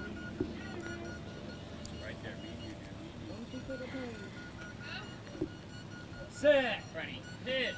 And a hard grounder just behind Jared as he jumps out. Mike blocking it with his body, slowing it down, and he has it out. And that's the game. Another incredible play by Mike Finn to end it. He was the defensive MVP, no question about it.